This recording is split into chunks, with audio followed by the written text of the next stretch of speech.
All right, welcome everybody.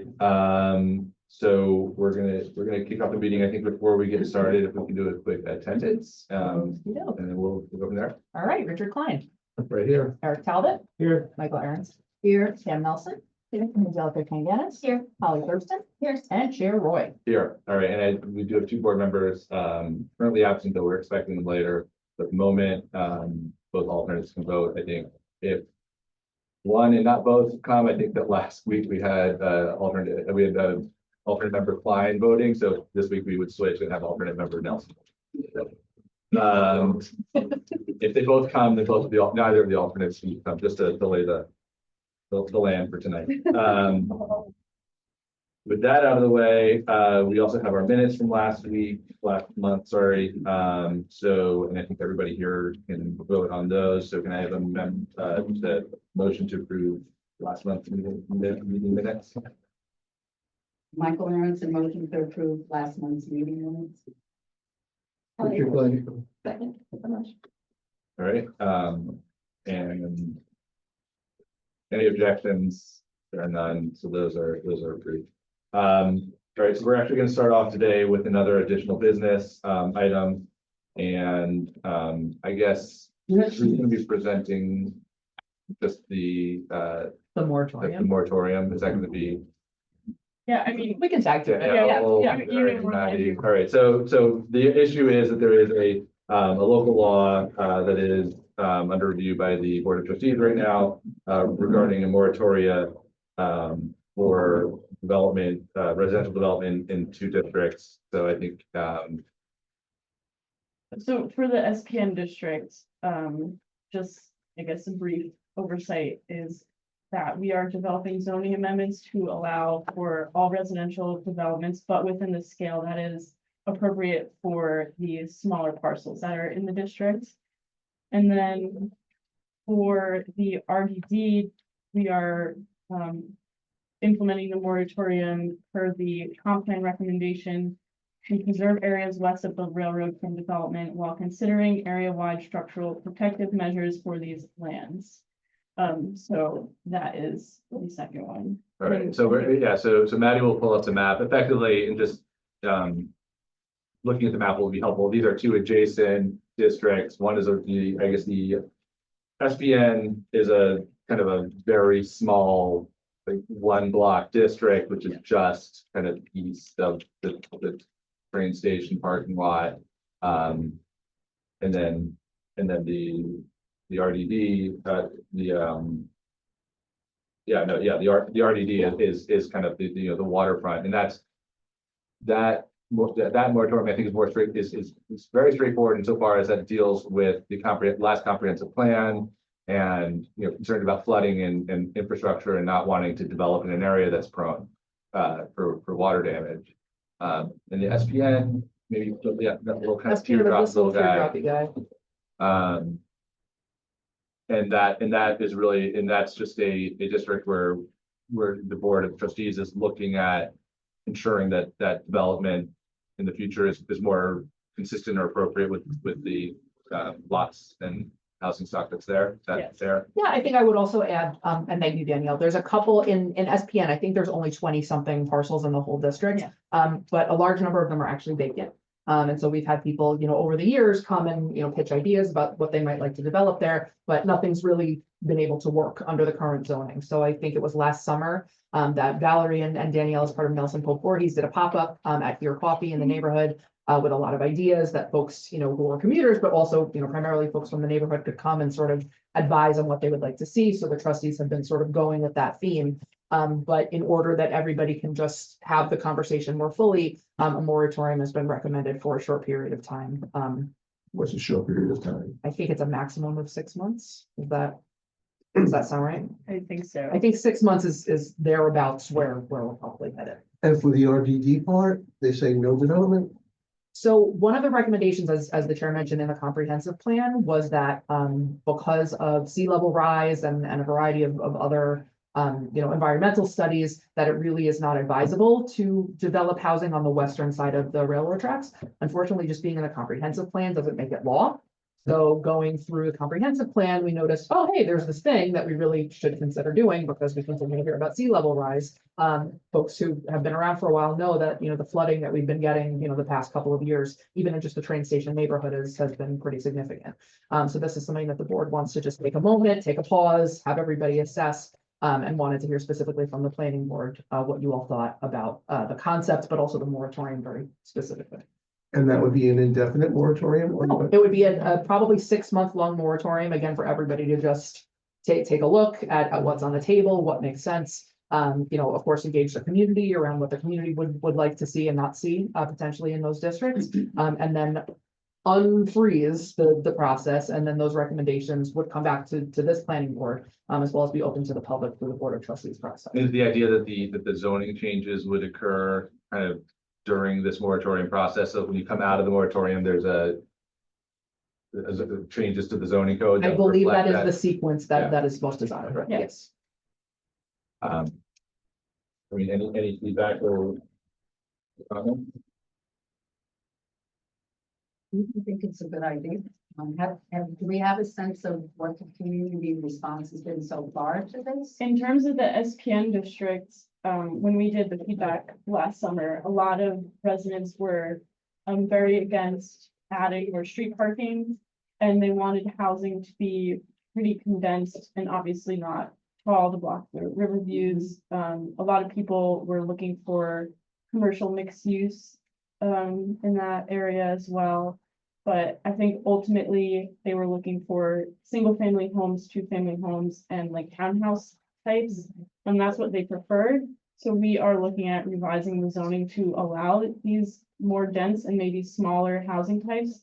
A lot of the single family, 2-family homes that we are looking at are very small. They are going to be like borderline tiny homes essentially. But we are working with the board and a committee as well from the board to ensure that these are habitable, they make sense, and everything will hopefully work out. Are these some of the parcels that have come before us before, like on Water Street and some of the surrounding areas? Yes.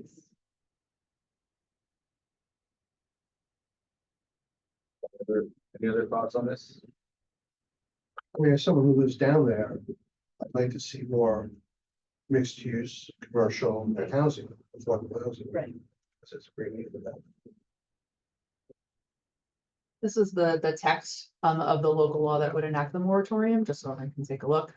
So until March 31, 2026, no application for the constructions of residential units in the RDD or SPN zoning districts may be filed, accepted, or processed. And again, this is specific to residential units. Right, so to be clear, it's closer to a year than 6 months then. I don't know why I remember it being 6 months. I think you're allowed to do up to a year, but we're not anticipating it to be quite a year. Up Okay. to a year is generally considered reasonable, and after the year process, it could be extended again if it's so warranted. But a year is usually the ballpark. Okay, and this is maybe even 11 months based on what this is looking at. Okay, And Water Street is on the SPN side, right? So It's on the SPN, other side, on the Here Beer Coffee side. it is on the SPN side of the train tracks. It's on the east side of the. And there's train like tracks. 2 commercial buildings, and then there's a slope, there's a hill slope where Yeah. somebody owns some property. Yep, so there's a municipal parking lot, that's a commuter lot that's on, lower Secor, right? And then it's sort of the neighborhood where like, again, here coffee and beer, and then the residential neighborhood sort of behind that and on the hill coming back to the train. And that's what Walter's building. That property is not in SPN, I don't believe, I the think 30 it's Water right Street. across the street. Yeah. it's across. Yeah, but yes, adjacent to that. You property. kind of think of the two of Main Street and Secor, right? They kind of come up and Right. around and they kind of hug that district. Yeah, this I think is the Bolter site here, and this is SPN, so you're coming down, this is, That's me. Main, this is Secor here, so it's sort of in this teardrop, and then here's Beer Coffee and Beer, and here's the buildings right around the corner. so just in terms of process, if we approve it tonight, then does it go back to the Board of Trustees for implementation, and that's when the clock starts? Right, so it's a local law, and so typically, once, the Board of Trustees gets this board's feedback, which I believe is gonna be in 3 weeks or 2 weeks. Is the first chance we'll be able to meet with them to give it to them, then they'll be able to call for a public hearing, then 2 weeks go by, then the public hearing is opened. They can choose to either close it that very night, or if they get a lot of feedback, they can adjourn it and then continue, same as with your board. And only once that process is completed to the board's satisfaction, then 2 weeks later, they will adopt the local law, which will start the clock on the board. And honestly, so that like at the end of the day, this process is looking at, the Board of Trustees has identified these two separate kind of needs and priorities. And rather than let, an application start moving forward that might not comply with the vision that they currently have, press pause, reimagine how they want these areas to be, to be developed, and then allow any future development to conform to those priorities. Exactly right. All right, I think it's great. All right, well, I think with that, you guys have enough to give feedback from the board at this point. I mean, it's Yeah, if you guys don't have any other comments. it looks like we're generally supportive of Yep. the idea.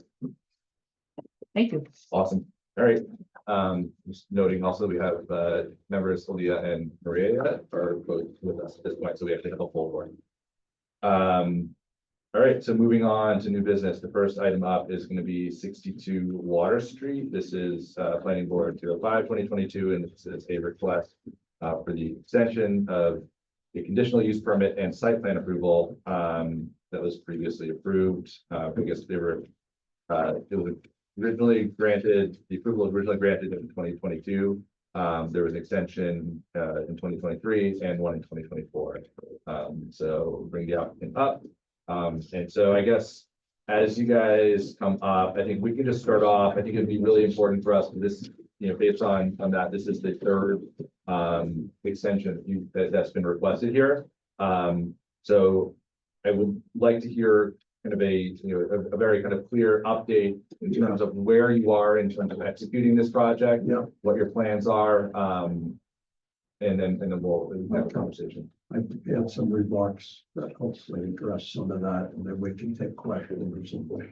So I want to say good evening, Mr. Chairman and members of the board. Thank you for putting the wire mill on the agenda tonight. I'm Bob Fettigan, one of the principals of the wire mill. And next to me is my son, James, who runs the property on a day-to-day basis.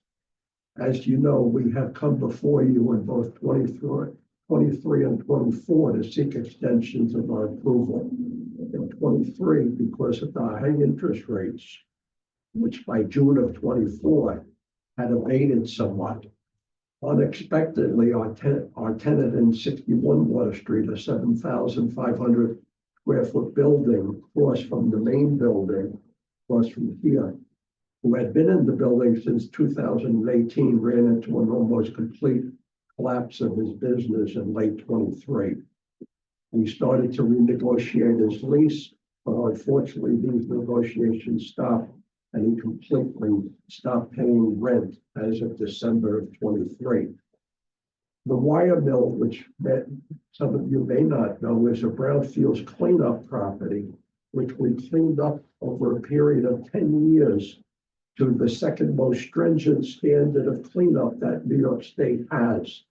It's referred to as restricted residential. As part of the protocol of the brownfields, we test the air quality yearly. The testing of air quality in late January of 2024, we came up with our first ever exceedance.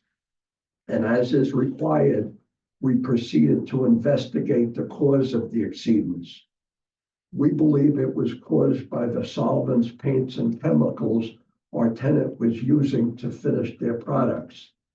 However, it does not matter what we think. Environmental testing has to scientifically establish this. The tenant used the exceedance as a reason to stop paying rent, though they continued to have full use of the building through February of 25. Since January of 24, in addition to the rent loss, we have spent just under $200,000 with our environmental engineers. This in conjunction with New York State DEC and New York State Department of Health.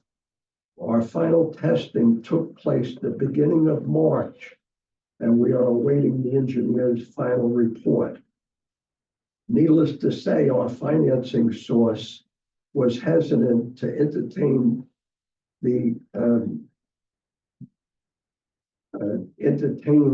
segregating out the funds for this new project until we evicted the tenant and released the building. We evicted the tenant effective February 28th, 2025. I have provided the board with a copy of the Ossining Town Court stipulation of settlement in this regard. And expect to have a new tenant for it in the next 90 days. The approvals for the self-storage project require us to completely renovate the parking lots across the street from 62 Water Street on either side of the 61 Water Street building. This will be a great improvement as it adds shrubbery and new lighting. Because it is part of a brownfield site, extra precautions have to be taken while constructing it and in getting the approvals necessary from New York State Department of Environmental Conservation. This substantially adds to the cost of the project. Because of the foregoing, we respectfully ask this board for a final one-year extension of our approval. With the progress that the Station Plaza Apartments has made, we're excited about finally executing our project. Their project is right across Central Avenue from the south end of our building. I'm happy to answer any questions that the board may have. You're requesting, so it's clear, you're requesting a 1 year, the final 1 year. A final 1 year. I mean, what are you've described the issues that you've had Yeah. with your tenants. What are your current plans in terms of getting this to the building department to be permit ready? Yeah, our current plans is that we've started on the engineering for the parking lot, but because of the extended approval process that we have to go through with New York State DEC, I think it will be the summer or fall before that's finalized. In terms of extending the self-storage on the south side of the building inside, that will be sometime after the first of the year, 26. We want to give our tenants, 6 months notice or thereabouts. Many of them have been in the building since I've owned it, which dates back to 1997. I guess, none of those conditions or, steps are new from the original 2022 approval, right? So why are we, the New York State engineering review, why are we just getting to that at this point? Because frankly, because of the situation with our tenant and the extensive cost for working with the environmental people at the state and Department of Health, we just didn't know if we get the extended approval on that. So I kind of hesitated authorizing the engineering because the engineering is done in an environmentally sensitive way. It's not just digging up the parking lot. It's segregating out the soils, testing them, and there's a lot to it. But with all of that, your projection is that within a year from now or by the start of 2026, you'll be ready to pull a building permit on this work? Absolutely, unequivocally. Board members' questions?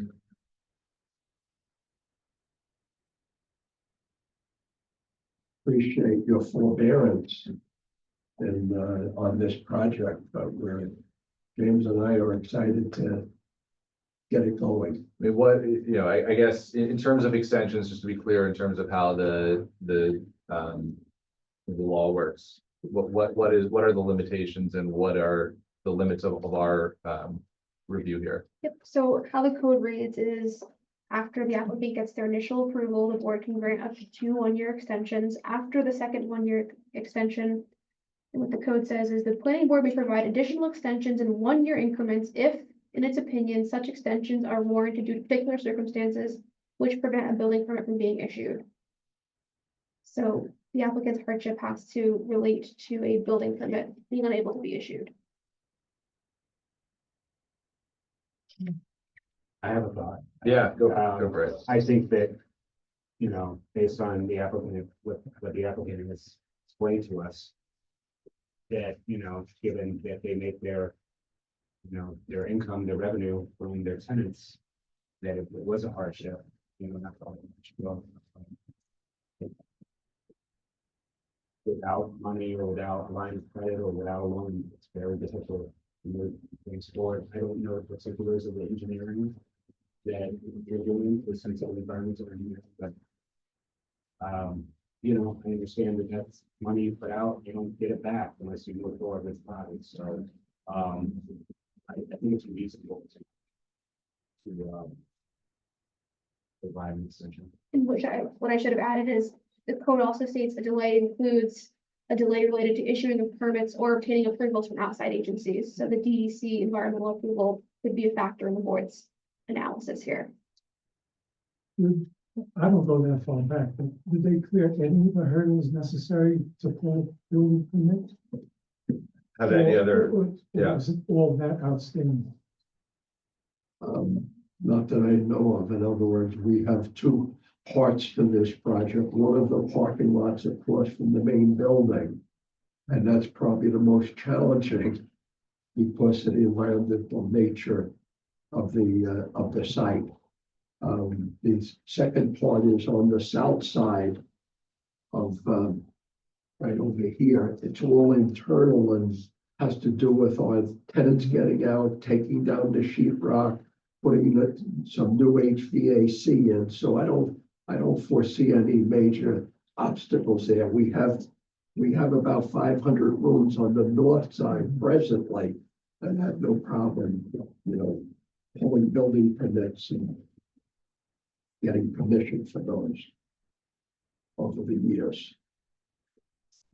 Yeah, I agree with Eric. I think, you know, financial hardship definitely qualifies, and you're asking for a final one-year Yes, extension, that's so right. we condition it as a final extension. I'm good with that. and can we just get a reminder from the original approval, what the conditional use was in this, it was conditional use and site plan.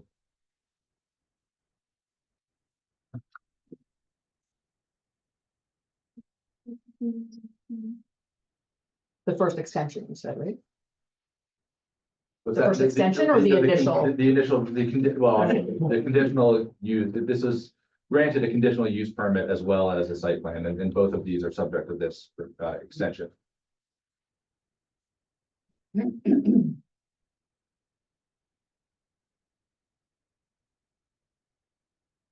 Site plan and conditional use permit. And I think my question is just a reminder for the board, many of us, I don't, you know, I would like to remember myself, and I also want to make sure that board members here who were not present at the time. Was for the extension of the self-storage facilities. So it was the existing use just being extended. Yeah. Okay. Yeah, I mean, look, I you know, agree with a couple of comments that have been put out there. But I guess I also, I do feel, you know, we're now at, you know, 3 years past the original approval, you know, at the conclusion of a 1-year extension, you know, half a decade will have passed. We've just had a conversation about, you know, zoning changes, not to where this property is located, but directly across the street and adjacent. Yeah. And, you know, so as the village evolves, and, you know, kind of the planning of the village evolves, I think it's important for, you know, the project that's been, you know, approved at that point, half a decade earlier, Yeah, no. would have to be, you know, re-reviewed. Yeah. In that context. So, I guess with that in mind, are there any other final board comments on this? Any other questions, you know, from our consultants that we should have asked that we haven't? Okay, and this is an extension request. There's no public hearing component of this. Can I have a motion then to approve the final 1-year extension? All right, Talbot, I make a motion to approve the final one-year extension. Bill Murray, seconded. All right, and we'll do a roll call. Okay. Michael Aronson. Hi. Eric Talbot. Aye. Holly Thurston. Aye. Angelica Kranz. Aye. Carla Elliott. Aye. Phil Maria. Aye. And Chair Ward. Very good. Thank you very Thank you much. very much. I All right. appreciate it. Also, thank you for your service to the community over the years, the planning board, going back to Barbara and Joe Clark, and now this gentleman has been just outstanding. Thank you. Thank you very much. Okay, so next up on the agenda is let's see, planning board 06/2024. This is 81 through 89 South Highland Avenue.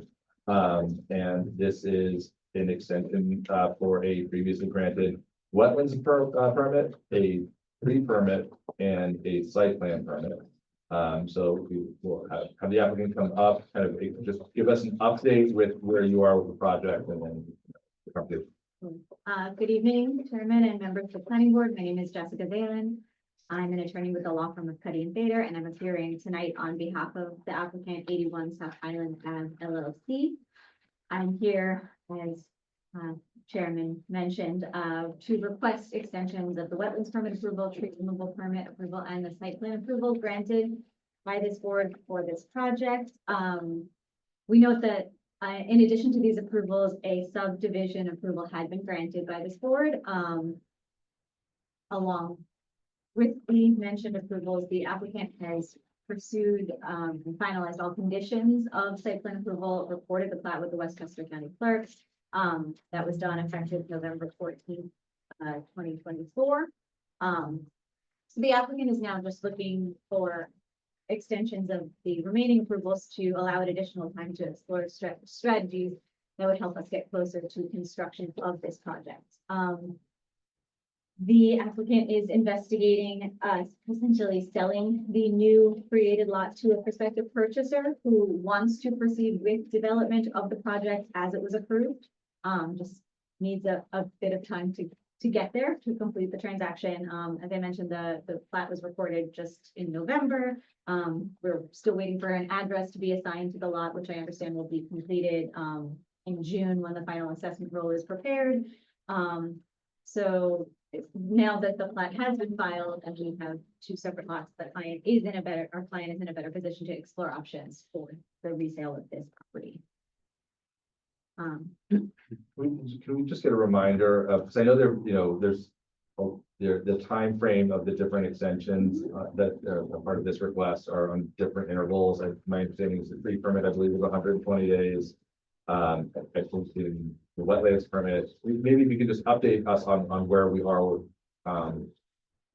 in that sequence and kind of what the total request is here right now, and what's the maximum request. The site plan is up to a year, and how many we've granted previously. So I just want to, again, similar to the conversation we just had, just kind of understanding where we are. This project was originally before this board, quite some time ago. I guess it's a 2024. It is a 2024 code number 06/2024. So I'm trying to see when the original site plan approval was, and if we just kind of work backwards from there, so we kind of understand how long this has been pending. In quite some time, if I recall. Yes, I understand it has been some time. Just before we go into that history, the applicant closed on this property only in November 2023. So since that time, they've been diligently pursuing the conditions of site plan approval, getting that plat finalized, and then now with all of these approvals in place, are looking towards working with a developer for the property that wants to purchase and develop according to the plans that were approved, as you said, some time ago. With respect to let's start, I guess, with the site plan approval. So the current iteration of the site plan approval, it has been extended once. The code does provide for up to 2 extensions upon request of the applicant. So the current expiration date of this site plan approval is May 28th. We're requesting that second 1-year extension. With respect to the tree removal permit, this is, as mentioned, a shorter extension period. It's only 120-day extension period. I don't believe the code puts any limit on the number of extensions that may be granted, but please correct me if I'm wrong. You're correct. Great. And finally, the wetlands permit, I believe was granted, the code provides for up to 2 extensions, after which it's essentially at the discretion of the reviewing authority, as to whether to provide additional extensions or require a new permit application. We have requested both 1-year extensions of that approval, so we're now before this board, requesting that you exercise your discretion and provide an additional approval. I know that we've had, my office has communicated with Jamie Kane in the planning department, who spoke with, I believe, the planner and the board land use council to confirm that we can submit for an extension at this time and not submit a new permit application. However, if the board would prefer a new permit application, we can go that route. So the wetlands application, the wetlands extension is actually we've already had 2. Yeah. But the site plan, this is the second. This is extension the request. second, yeah. Okay, and the tree removal is, it's on its own separate track. Okay, and so, I mean, a few different thoughts on this, I think. Given that this is only the second site plan approval, I would kind of have that. Makes sense that would maybe govern in terms of limiting the number of extensions. So wetlands is behind site plan. I think they're very similar. Site plan is a more involved review. So. But I would also want to know, if you come back in a year and there's still not concrete steps or a new owner and a new developer, we would really need to know that there is some sort of a plan or a schedule to get to building permit. Because at that point, we're the original review and approval is just getting further and further in memory. And I want to make sure that we're, again, that we're reviewing things with a contemporary eye. Interesting. So any kind of questions or comments from the board, I'm happy to hear. I'm just trying to remember the history here, so. The entity that you're representing now is the second or the third owner, because there was an original owner who then sold it to Right. somebody else, and then has it been sold again? It hasn't, I don't want to misspeak. It's my understanding that when we started this approvals process, there was an owner, then my client purchased the property and they are now seeking to sell it again. I will disclose that I'm not certain about what happened prior to my client taking possession. I've only been with this firm a little over a year, so I was playing a bit of catch up to understand where we are with this process as well. And it seems, if, and my understanding that, so the site has been subdivided into Yes. 2 parcels, and your client intends to sell one parcel and hold on to the other parcel, or? So there are 2 lots now that have been created. One of them is already developed with the Birchbrook Manor Okay, so property. that's the one they would hold on to, Yes, so and then they, the other side would be the development site. exactly, yes, they intend to continue to own and operate the developed parcel and provide the developable parcel to. So their intention is to remain the owner of the Yes, apartment. yes, that's true, that's correct. Thank you. Any other thoughts or questions? I mean, I would just know, it is important, at least when I'm looking at this, to remember that the final subdivision is pretty recent, that this was this past fall, so it was a few months ago. So kind of, allowing a little bit of additional time to take that final subdivision and get the building permit. But that said, this is not, I just want to reiterate that this is not a kind of an open-ended extension. At some point and soon, and potentially by the time this current extension expires, without concrete steps, there's certainly no, guarantee or commitment from this board to grant further extensions past this. Of course, and we'll obviously have to appear before this board before the year is up to maintain that tree permit. So we can discuss further updates as we go throughout that. I have a process, question. So if the new purchaser intends to develop the site as previously approved by us, I mean, what constraints are there to really hold a new developer? I mean, other than our approval here when they go to pull the permit, they could come back to us, I guess is what I'm asking, with a new site plan request. If there's any deviations from the approved site plan, they'll have to come back to you for an amended site plan approval. Okay. But my question, to the applicant is, has any work occurred in the wetlands at all? We have not done any work in the wetlands. Because the code, after you have your second 1-year extension, the code appears to limit the duration of subsequent extensions based on whether or not work has been completed in the wetlands. So according to the code, if no work has been accomplished after your first 2 extensions, subsequent extensions are limited to 2 90-day extensions. I understand that language is in the code. I believe that it also goes further to say that after the 90-day extensions, it's at the discretion of the reviewing authority as to whether to require a new permit application or grant further extensions. So if it's this board's intention to grant a 90-day to consecutive 90-day approvals and then 1-year extension, kind of to match with the timing that we're working with on the extended site plan approval, we would understand that. But in the interest of, administrative efficiency, we'd like to request that the board take the step of foregoing those initial 90-day extensions and providing the 1 year so that we can kind of proceed on a similar timeline with all of these approvals. All right, I mean, based on that wording, though, do we have that discretion? My reading of the code doesn't seem to authorize that discretion. You get 2 90 days and then the board can determine whether or not the permit is null. The board has discretion as to the number and length of extensions where the work on the wetlands has been partially completed.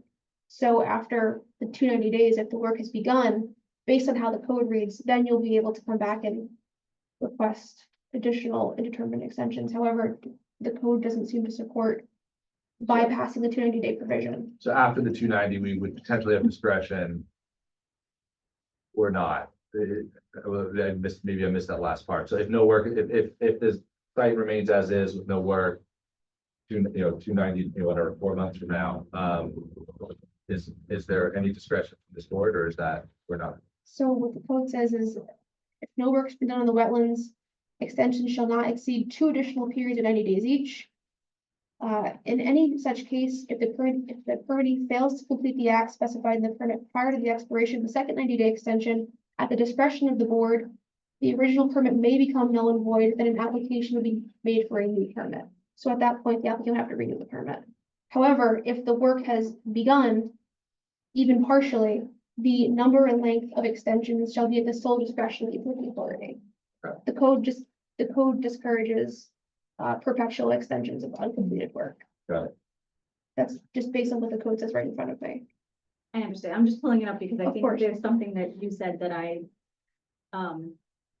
may have read differently or may have read exactly how you said it. And I It's just want not to the make sure. greatest worded I'm section looking of at the the same code. thing as you are. I'm sorry. I'm just trying to get it. No, of course, I hate to throw a wrench in things, but the code says what the code says.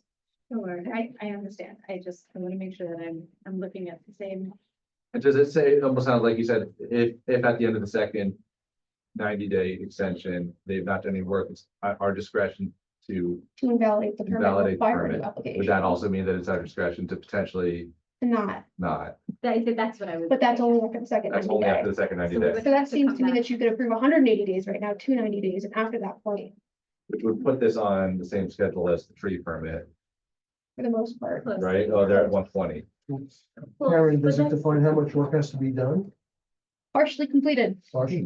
Well, Meaning started. Right. meaning started. It's just, if the board approves what they, something beyond their jurisdiction, that could be a problem for you down the road. understood. I think if I'm not mistaken, the current expiration date of the wetlands permit approval is on April 25th, and the current expiration date of the tree removal permit is a month later. So if this board does elect to approve the 180-day extension, it would actually be expiring at a fairly similar time to that tree removal permit, just based on the current expiration date.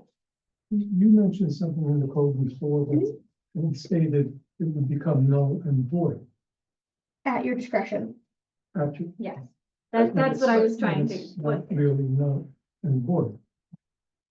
That we, that as a planning board, we would have, we would be able to say, you're done. The code And- seems to prefer, just based on the language. Yeah. That at that point, an application to renew the permit would be preferable to continued extensions. Unless work is started. But what I think would be helpful is the next time this comes before us for an extension is just understanding what's throwing me off a little bit is that the wetlands permit is actually older than the site plan permit here.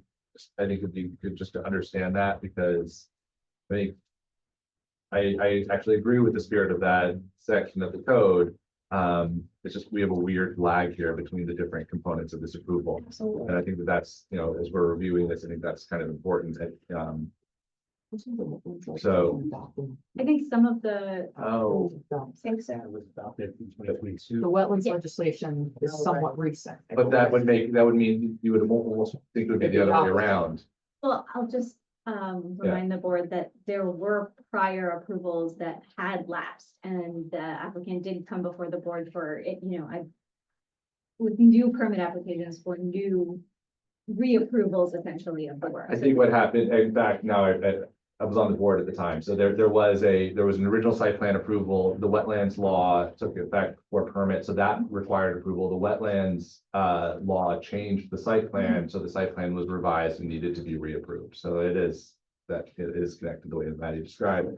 I don't want to take too much more time on this right now, I think, you know, from what I've heard, you know, just, you know, it's reasonable, kind of based on the timing of the site plan, so taking that history into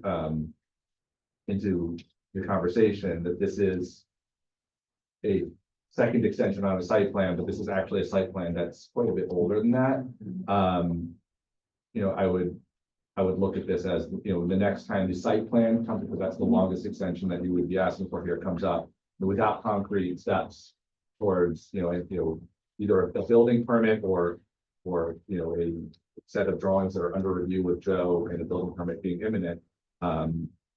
You know, I don't know that this board would be willing to grant further extensions. Understood. So with that in mind, and then the 290 days on the On the wetlands. wetlands, and then the 120 days on the tree. So we have a motion from the board then to grant those extensions. And they're not conditioned, but just kind of in the, you know, in the tone that I just described. Uncle Aronson motion to grant the extensions, for the previously granted wetlands approval, site plan approval, and tree permit. Eric Talbot, I second the motion. And just to be clear, so it's we're doing the 290 day on the wetlands, both of the as of right, and then after that, we'll revisit. Okay, so motion made and seconded. Can we have a roll call? Michael Aronson. Aye. Eric Talbot. Aye. Holly Thurston. Aye. Bill Maria. Right. Carla Elliott. Aye. Angelica Kanganis. Aye. And Chair Roy. Okay, thank you very much. Thank you, everyone. I'm happy to touch base with you after the meeting or something. If you want to give me a call, we can go through the code provision if you like. Yeah, we can discuss. I'm pinch hitting for a colleague who is I out understand. on personal matters, so I'll be handling this for the foreseeable future, so we can talk Absolutely. tomorrow or there's a few weeks before. Finalize. Jessica, would you mind just signing in quickly? Yeah. Thank you so much. Okay, and let's get us that. We are gonna call up our next item on the agenda, which is BAR 08-2025. And this is for 2 Pine Avenue.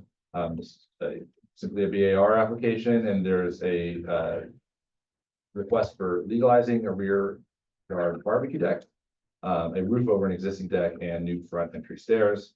So if we have the applicant either here or on Zoom, yeah, it was you.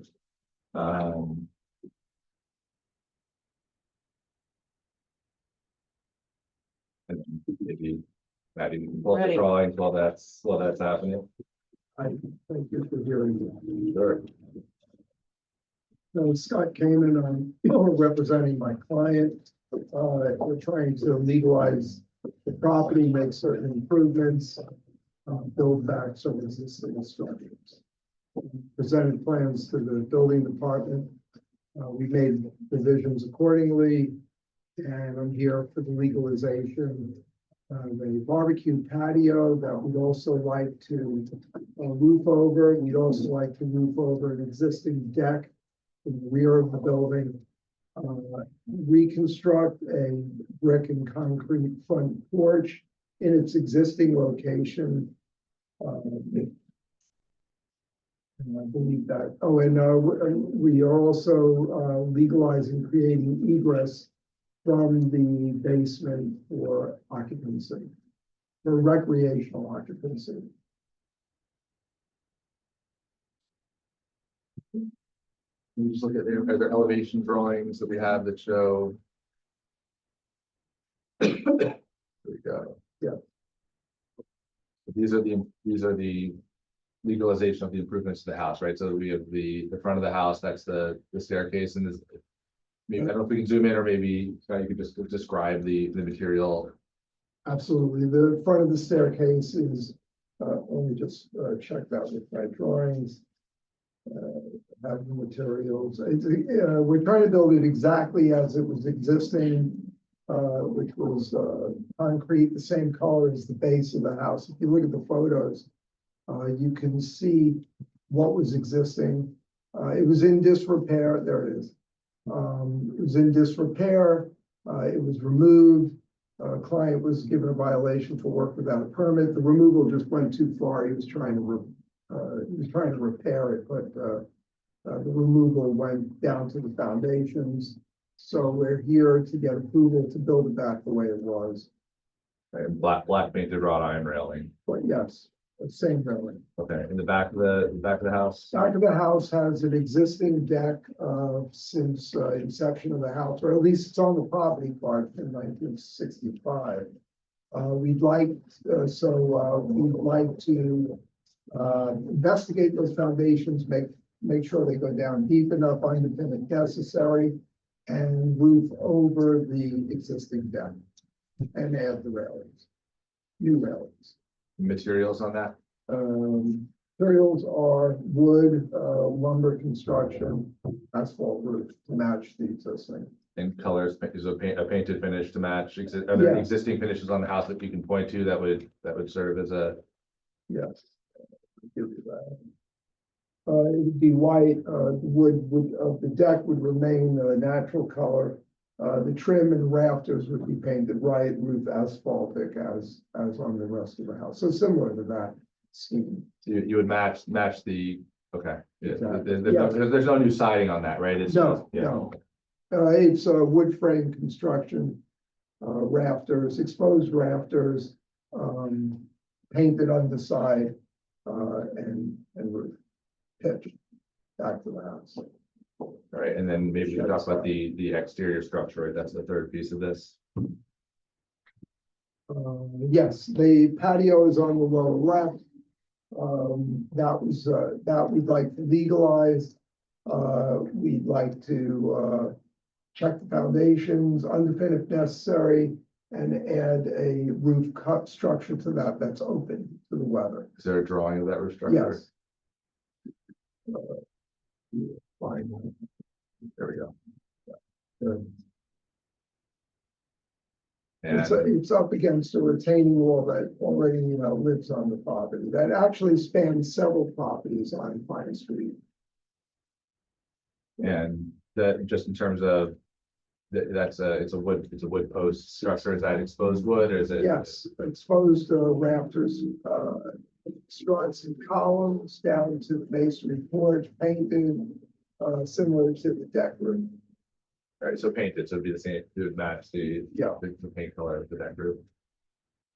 Okay, I mean, I'll open this up to the board for questions. For the stairs in the front, just to confirm, you're not extending to repair the remainder of the stairs, it's just those first sections. You mean the steps from from the That- street? Yeah, that kind of go That- up those like shallower steps. If they need repairs, we would do that, but we're gonna demo them and rebuild them. That's not in the budget of the plan right now. Okay, is it, since based off of the condition that they're in, does it seem like they need that? Or, I don't think so. no, okay, It might need some masonry repairs, but, we got in a little trouble with the porch and we ended up taking the whole thing down. I don't expect that with the two steps from the street. oh, it seemed like there were like a few, but, If it needed those repairs, it would be in kind. mhm, Everything we've done is to reestablish the first step off grade as it existed before. We're actually those are the steps. yeah. So Well, like yeah. that, it's like 3 sets of steps. Right, that we'd like to leave that Okay. the way it is. But the new porch would be identical to what you're seeing, but it obviously would move. And that's just the retaining wall, it's just fill in there, it's not incredible space or anything. That's right. Right, it's solid, right now it's drawn up as concrete walls with backfill. Is there a drawing that shows you mentioned recreational space on the lower level and providing egress to that space? Is there a Yes, drawing that yes. shows that? If you go to, let's see, the best place to look at that would be the plan of the house.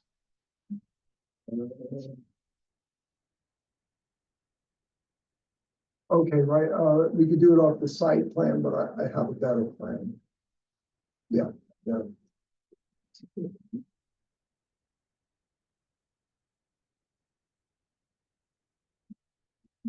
But we're adding an egress window on the side of the house. There it is. Egress window on the side of the house. So if you look completely opposite the new front steps on the back of the house, there's an egress window. Or actually, it's more of the side of the house. And that would be, and then we would divide the mechanical space. Actually, it's on, I'm sorry, I'm misguiding you. I'm not seeing it that well. There's an areaway at the bottom of the page, left-hand side. Okay, that would be a new excavated location to establish an egress window and daylight and air into the basement space. And then that space would be walled off from the mechanical room. And if you go up Yeah. into go back to the basement plan and there's Right. that's it. There's a little kind of at the bottom of the drawing, there's exactly. Okay. So that window is inside of a little light well. Yes. Is that light well shown on the elevation drawing? Do we It may not have? doesn't, it does come up a little bit, but you don't see too much of it. I think you could, yeah, there you go. Yeah, okay, fair enough. It's shown. All right, That's the plan. other board questions on this?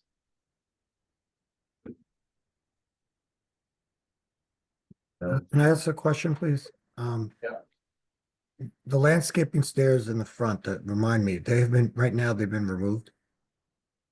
No, they're They're still. still there, those are not, are they being replaced or they're gonna remain just as? No, we'd like to keep them. The front porch, the reconstructed porch,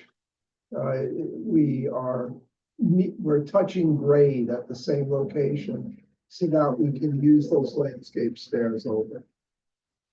The reason why I ask is because based on that survey, those stairs go into the village right away.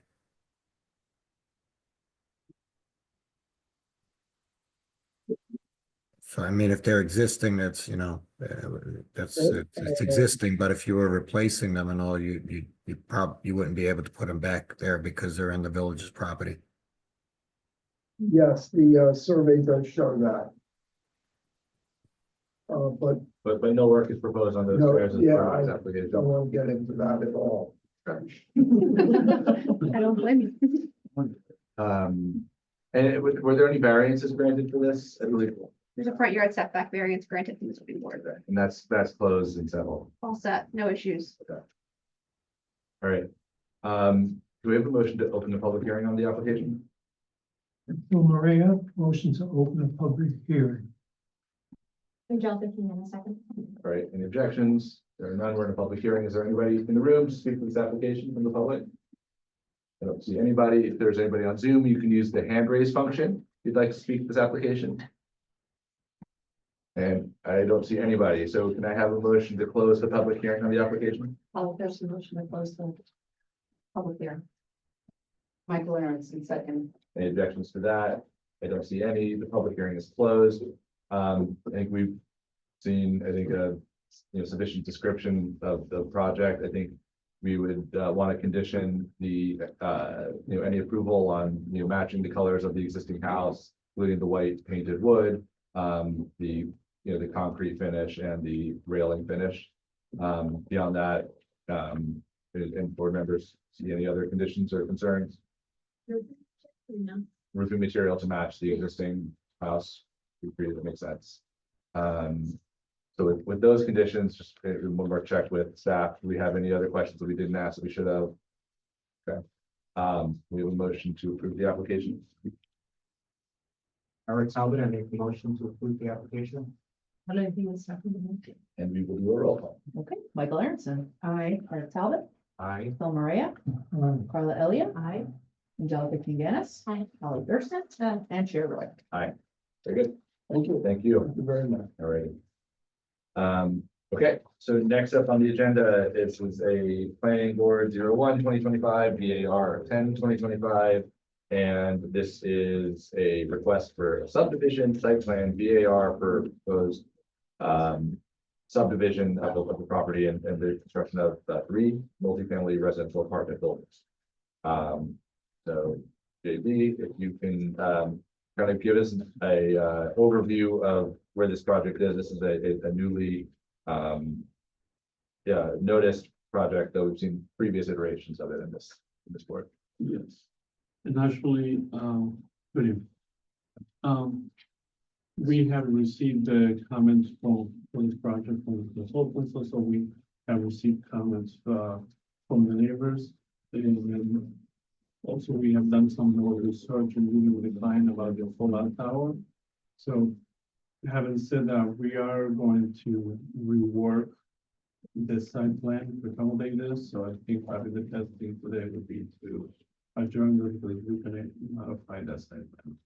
Okay, I mean, I think that's reasonable. There were a lot of comments. I mean, there, the tower, the right of way with Route 9, and all of these things are very impactful on how this works out. So I appreciate your offering to do that. I don't want to waste any time from this board if there's something to look at. Okay. All right, can we have a motion to adjourn the application for tonight? There's a motion to adjourn the application. Angelica, can you in a second? All right, any objections to that? None heard, so it's adjourned. All right, thank you, JD. Okay. Next up on the agenda, we have planning board 02/2025. This is for 26-34 Main Street. And this is an applicant seeking site plan approval for alterations to create an adult use dispensary. So, and we have the applicant here. Just if we can really quickly before we get Yeah, started with this. gas Karen. So the applicant's counsel submitted a letter. I'm not sure if the board has a chance to review it, but one of the assertions in the letter was that the village's site plan development requirements don't actually apply based on the language in the code. And so we reviewed, and the code clearly says that all principal uses, with the exception of a certain few, are required to undergo site plan review, particularly if the building permit or C of O is required. Perfect. And just, again, for the record, every applicant is required to go through this process. We're not treating anything differently here. So, Thank you, Tara. I also just want to note, I see someone on the attendee list has a hand raised. I don't believe they are part of the applicant team, so I suspect that. You message them, is there any way to do that, or maybe Jamie could message them and just determine if they're here as part of the, is the applicant team expecting somebody else to be joining via Zoom? No. Okay. Okay. So we will be opening a public hearing on this application tonight, so if you have your hand up, there will be a time where we will be accepting public comment, and we will let you know when that happens. That'll be in a little bit from now. All right, so I think with that, we can get started. You can introduce yourself and we can start walking our way through the project. Thank you. Pleasure to be here tonight. Thank you for having us. My name is Andrew Schreiber. My firm is Holland Schreiber LLP. We represent the applicant Crown and Gavel relative to the proposed dispensary at 34 Main. In a moment, I'm going to bring up the more interesting part of this, which is, for the architect to speak about essentially what the plan is. I have the regrettable task of dealing with the less interesting part, but still kind of an important part that I just need to state for the record. And let me preface it by saying, we were here 2 years ago in the village, in front of the village board. We had a very positive discussion about this very site for this very project with this very applicant.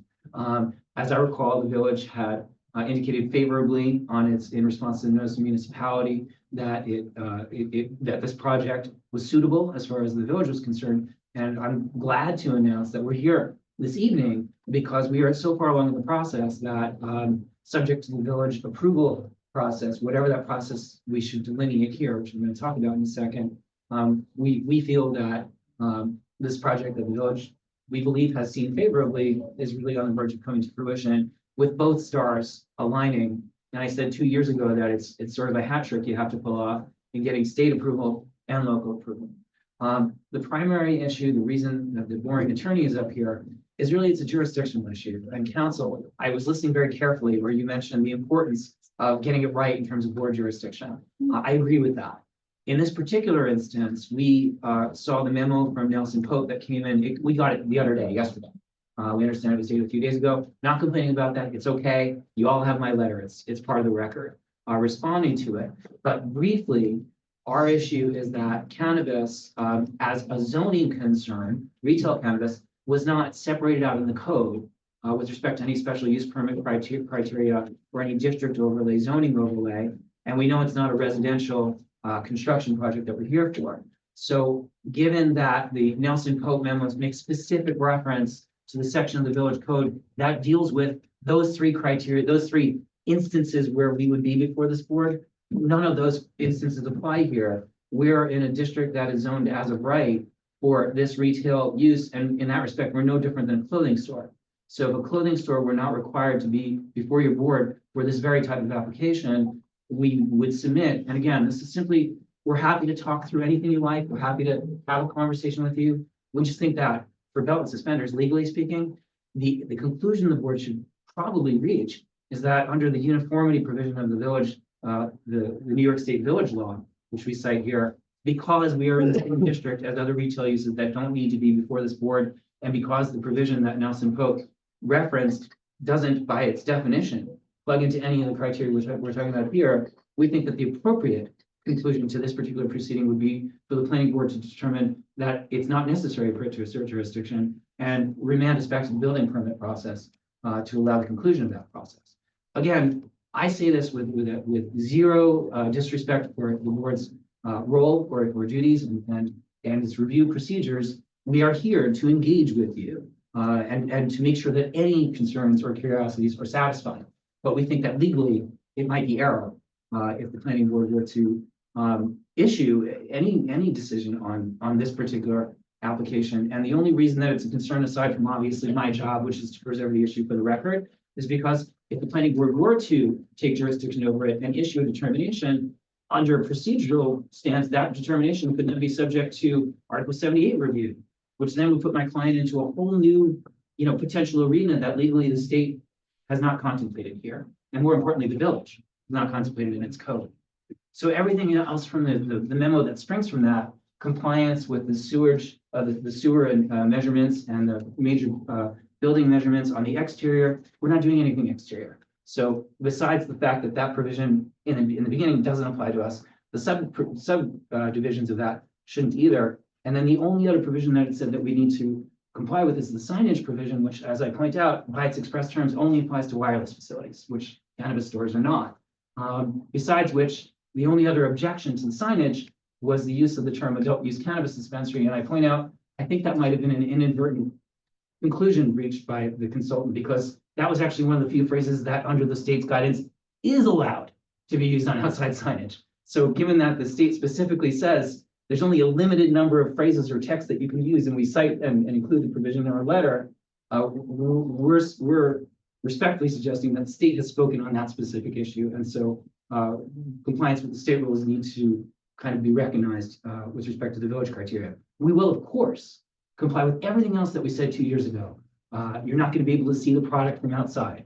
We're going to have very strict identification requirements when it comes to minors coming in. We have a seed to sale tracking system so that any product cannot be diverted from the store. That's part of the state mandated criteria. And since I first spoke to the village about this project 2 years ago, I have been even more deeply immersed in the cannabis law and procedures. And I can tell you that you have probably the strongest safeguard in terms of counsel to make sure from a regulatory point of view, everything my guy does is suitable, not just for you, but for the state. So in conclusion, again, we're happy to present. We're happy to have any discussion you'd like, but we do think that legally, the appropriate conclusion here should be remanded to the building department, and that it would be the legally correct result would be for this board not to issue any specific determination or take a vote, other than to take that procedural step. That way, we can ensure that any other procedures that might follow as a matter of state law get cut off before we accidentally wind up subject to something that under state law we shouldn't be subject to. So before we move on, since this is a threshold issue, I'm happy to speak to it or answer questions. Yeah, I mean, Taryn, I apologize, you might have stepped out when I addressed the board. I apologize. So we reviewed the code provision cited in the Nelson Pope memo. It's 27052. So 27052 says that it applies to all principal uses in addition to conditional and special permit uses. You know, this is a retail use. There is no special cannabis use in the code. It's considered a retail use. Retail uses are subject to site plan approval. A clothing store will be required to go through this process. Okay. So you're not being singled out. Everything is being treated uniformly, but this is a principal use that is within the board's jurisdiction, Okay. in our legal opinion. Well, again, I say this not to start controversy. I say this Of course. solely for the purpose that if I don't do my job, I get in trouble with it. So sometimes I have to say things that, are jurisdictional, simply as a Of matter of course. making sure the record is preserved. Right, and the matter before this board right now is a site plan. It's not a use or a conditional use or anything that you're describing. We're looking at the site plan at this board, the chair of this board. On a monthly basis, we're looking at laundromats, clothing stores, as of right. Stores, retail uses, other uses that are as of right that are coming in that are getting a building permit and need site plan approval in order to ensure, because they're making modifications to the site. And that's what we're looking at here is modifications to the site. And reviewing them in the normal course of this board's business. And not just a building permit, but also a C of O is also a trigger for site plan review. Of course, and needless to, it went without saying that every other process that we're required to adhere to, we are on board for. And as I said at the beginning of my remarks, whatever you all want to do is fine. But if I don't do my job, I get in trouble. So I have to say what I need to say. And I think that with that, it would be a good opportunity to look at the site plan and look at the proposal, and we can kind of work through and talk about consultant comments, board comments, and public comments. Sure. Thank you. Sure. Hello, everyone. Michael Benvedino. My firm's name is Architecture, based in Auckland. So actually, Chairman, you made an important point about changes to the site plan. We're actually proposing none. The site is sort of perfectly suited for the applicant and the use. We meet the parking requirement. There's no changes that we're proposing to the exterior of the building other than adding a sign. Really, this project is primarily a cosmetic one. I would say the most significant change from a site plan perspective is that we're striping and sort of signing one space for accessibility. Other than that, everything else is like I said, relatively cosmetic, new finishes on the interior, new sales counter. The allocation of space is the same as the distillery that was there before us. There's a small retail portion of the building that will be sort of public facing, as required by the state cannabis law. There's an entry with sort of an airlock vestibule that will buzz customers in with a separate exit. As Andrew mentioned, there'll be no visibility to the product or sort of into the store from the outside. And then the remainder of the existing space is storage. It's a lot of space that my client doesn't need, but it's available in there. And that small sort of square cage in the middle of the plan would sort of, yeah, that's where they'll have the secure storage of products. But that's about it. Then just to hit on the parking one more time, that the space has 6 existing parking spaces running through the Kelk. We're only required to provide 3. And then we have 1 additional ADA space. So we have a total of 6 spaces, 5 spaces available at anybody, and then 1 accessible space. Are you pulling that up, Maddie? Yeah, I didn't see the parking lot diagram. I don't know if maybe it was in there. I think it was in there. It's on the site plan.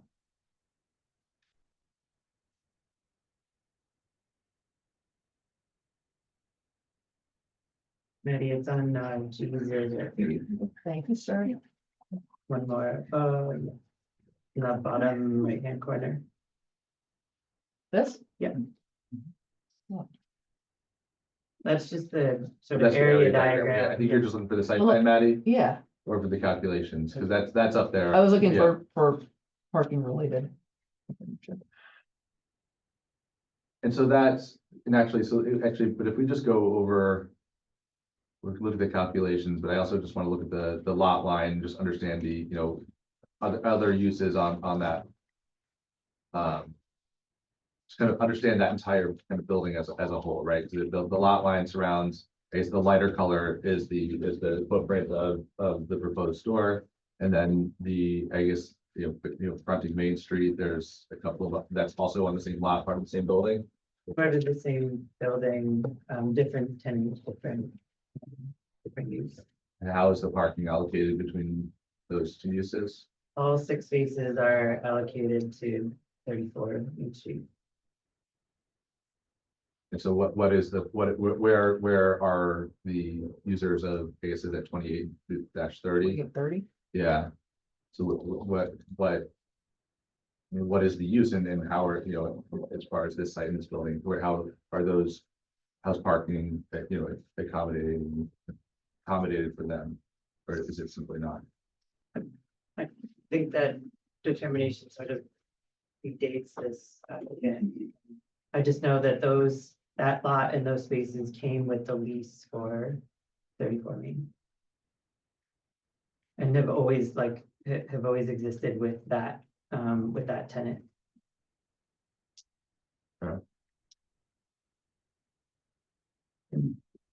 Board members, questions?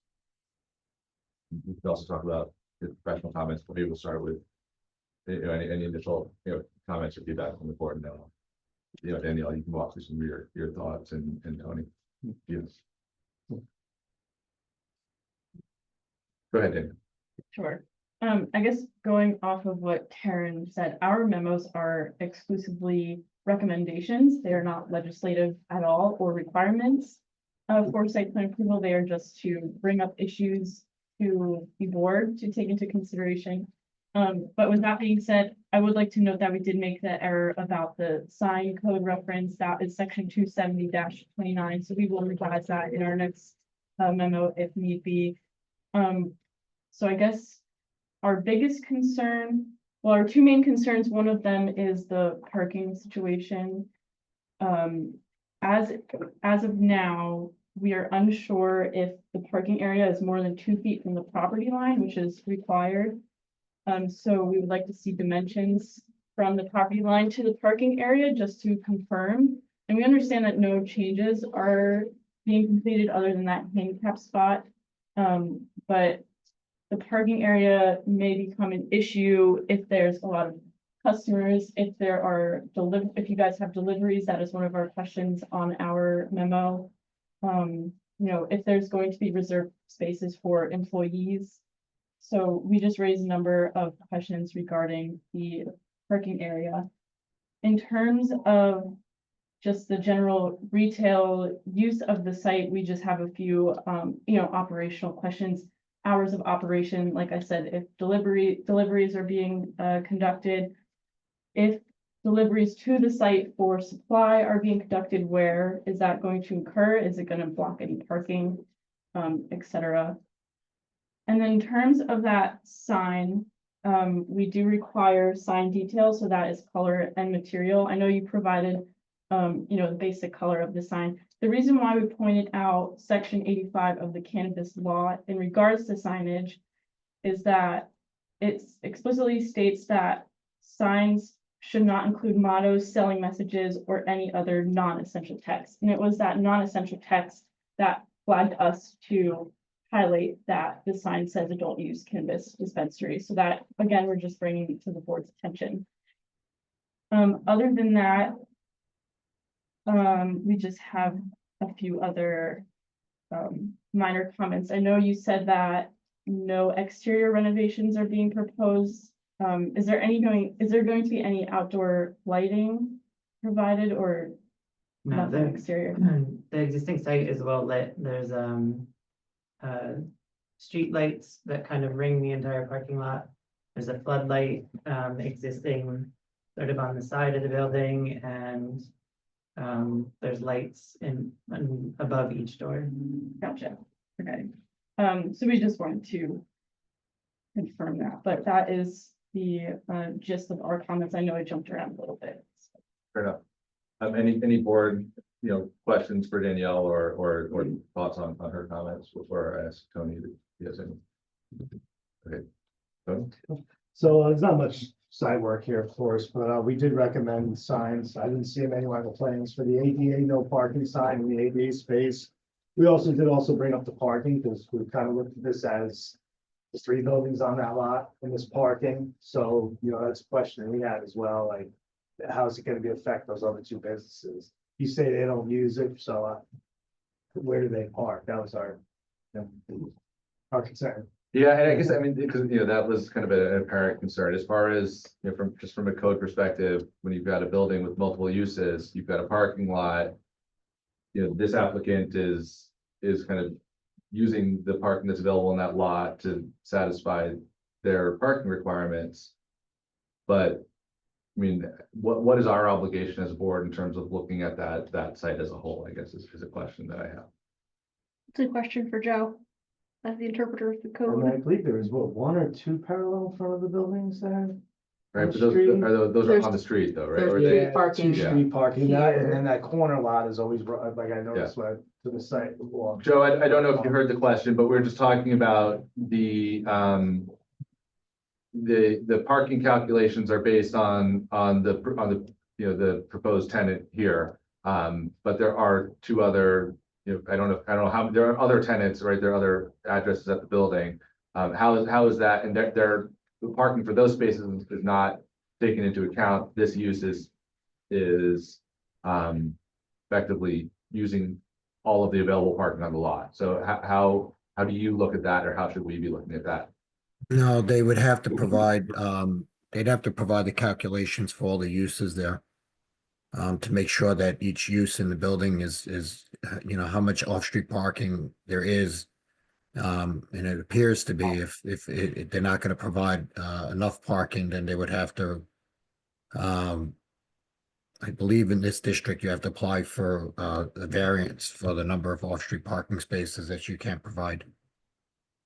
It can't be shared parking with other, but it's not the way the code reads. The code reads that you have to take each tenant within the building or each space and calculate the entire off-street parking requirement for the building. Right, so that parking use table would have to take into account not just the new retail, but also the additional existing uses. But Seth, That's correct. understanding Yeah. that the lease says that it's exclusive to this use, this store, so that the other stores don't have the right to use it. What's the role of a lease in terms of evaluating site plan? The parking really seems to me to be the landlord's issue here. That's something I can work through with Joe Okay, separately. Because that is an interesting question. yeah, Because on one hand, the applicant shouldn't be forced to provide parking for the neighboring buildings because he has a lease that says he can use those spaces. It's really the landlord who should be responsible for ensuring his tenants have adequate parking. So Joe, we can connect on that. Yes. Is it the same landlord for all three? It is, Yes, right? it is. it's one building, right? So If he's then- allocating parking for that one building, it has to be, yeah. Just throwing a wrench in there. If we're, assuming the lease does designate all of those spaces are just for this tenant, and that's acceptable per the code, does it still have to account for the number of spaces for the entire building? That's the question Joe and I have to work through. Yeah. So if it needed 8, they would have to find a way to add or get variance for 2 others, even if it's only for their space. Correct. The only other thing I'd like to bring up about the parking is that there's like a trash area behind one of the spots. So I guess our question is, how is that going to be handled? So let me, you had asked 2 questions that I want to make sure are clear for the record, both relating to, are both related. The answer to your second question is it's a refuse container that's on wheels. And the plan, and we know this because it's happening in real time. You can wheel it, so you only wheel it out for collection, but the intent is to use that area and not block the space. It also dovetails into your other question, because I understand the concern being raised, it's relative to traffic and parking. For deliveries, yes, the store will have a delivery service. That's not going to be interfering with parking or traffic in front of the store, or space behind the store. And that also goes to the security issues, because you're not going to have product for delivery purposes being going through where the retail customer spaces and the queues. So we're being very deliberate about not only ensuring that there'd be no impact in terms of double parking or stopping or slowing down traffic, but we've actually accounted for that. With respect to the parking, I mean, you've all identified the issue as we see it, which is we specifically made sure that we secured a lease that had sufficient parking to pass muster for this purpose. And on this part of the, I guess, the legal question with respect to the parking spaces and whether they're 2 feet off, the only other question I would raise is whether, based on the fact that we are not seeking any changes whatsoever, other than to ensure that we have ADA compliance by a stripe for an existing space, we're not touching the exterior. I believe that if there were non-conformity, we would be grandfathered in with respect to that non-conformity.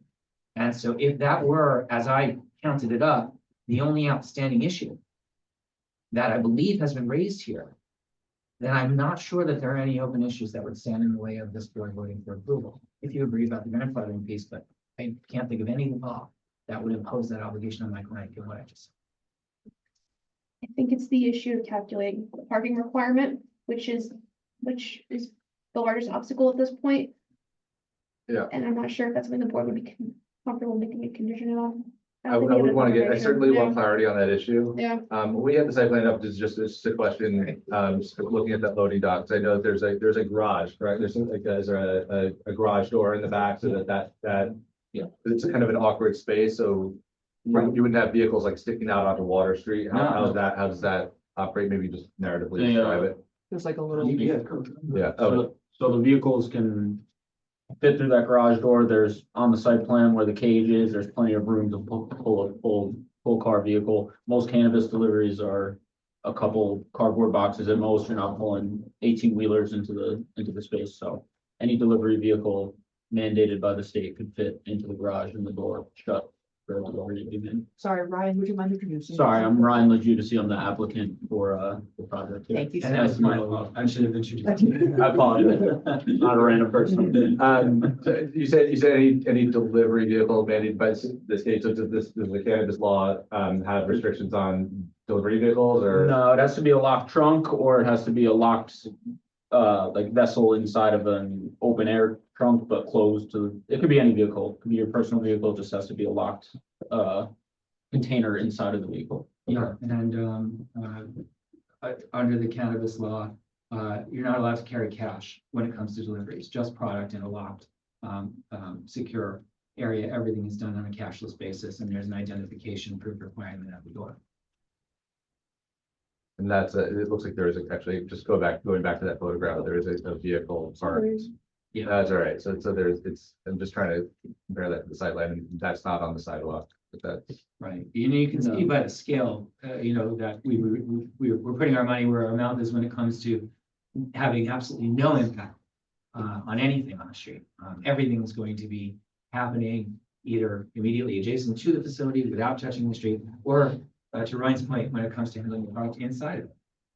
Because while there is nothing inherently dangerous about cannabis, and if you're allowed to see a bottle of scotch, you won't die from that, or seeing a thing of cannabis.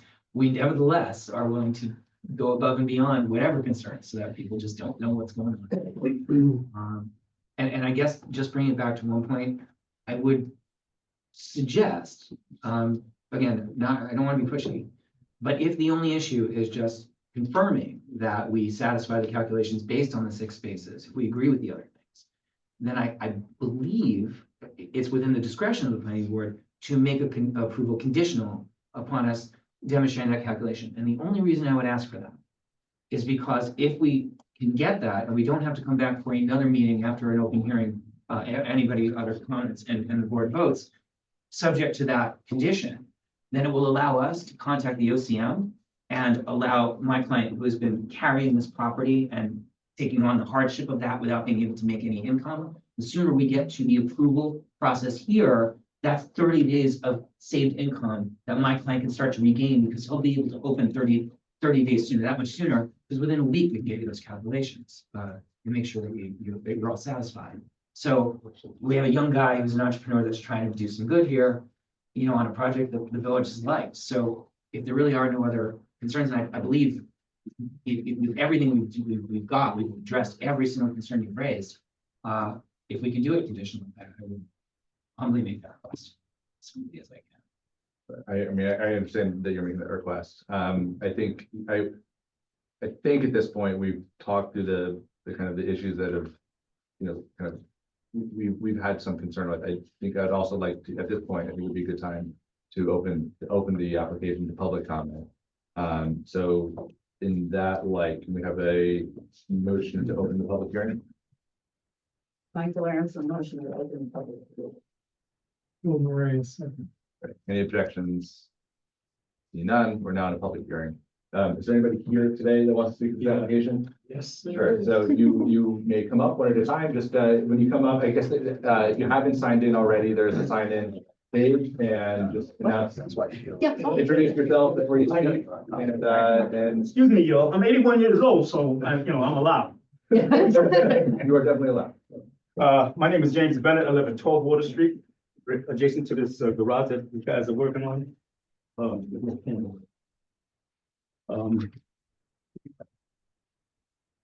know if you guys are aware that there's a school bus stop right adjacent to the parking lot. It's 4 stops in the morning, 4 stops in the afternoon, probably while they'd be doing business. I sent videos to, I think, some of you board members. I'm not sure if any of you got it. If you haven't got it, please write this down. My name is JIMMB46@hotmail.com.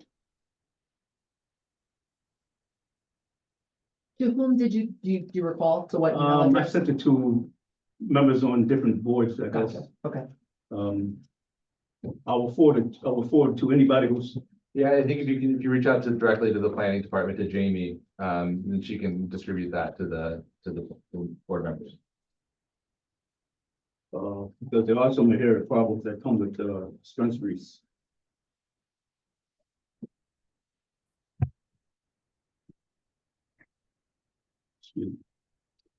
But I want to make sure you guys were aware that there was a bus stop there.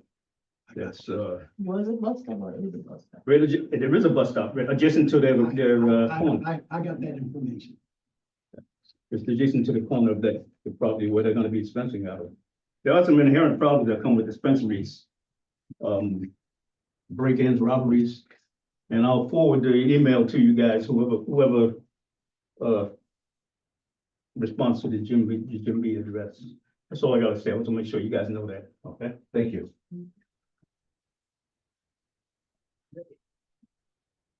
Good evening, Clarence Mosley, I'm the owner of 16 Water Street. And also just wanted to try to make it as brief as possible. But first of all, you know, this is the first, you said that for 2 years you've been talking about this. This is the first that any of us that live in the neighborhood have heard about it. We just hear about it when everybody is ready to do something. And then also, they were talking about their deliveries. But on the Water Street side, if they have smaller vehicles delivering on the Water Street side, okay, but there has been large trucks there that stop in the middle of the street. And that, you know, that can't fit maybe in that garage. And that block the street, we have to wait until they finish in order to get home. So that is another problem too. And also, it's also that, you know, we can't forget also, I know it's a mixed use area, but also mostly Water Street is private homes, you know, where with no businesses on there. So it is also residential too. So sometimes, you know, everybody's not in agreement, in agreement with that type of business, you know, like it's like in the neighborhood, you know, but like I said, I understand the mixed use thing, but also, like I said, being that it's a bus stop. So I had a meeting with, I had a meeting with the transportation supervisor at the school district.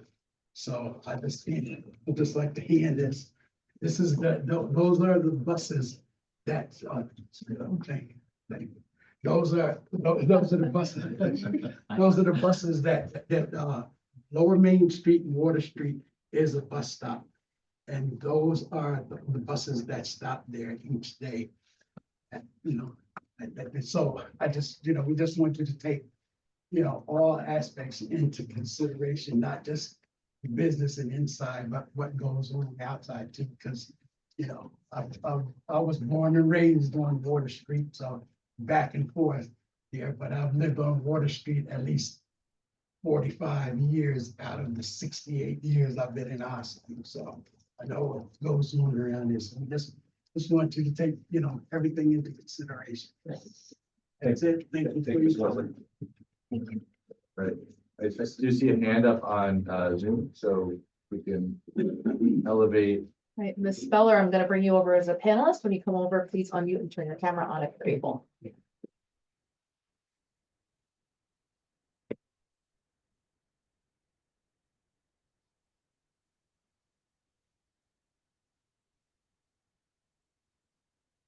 All right, so Ms. Speller, you're here. Good evening. Hold on a second. Good evening. Yes, Sheila Speller, 41 Secor Road. I just received a notification of this meeting this evening. And so I hurriedly looked through the documentation on the website.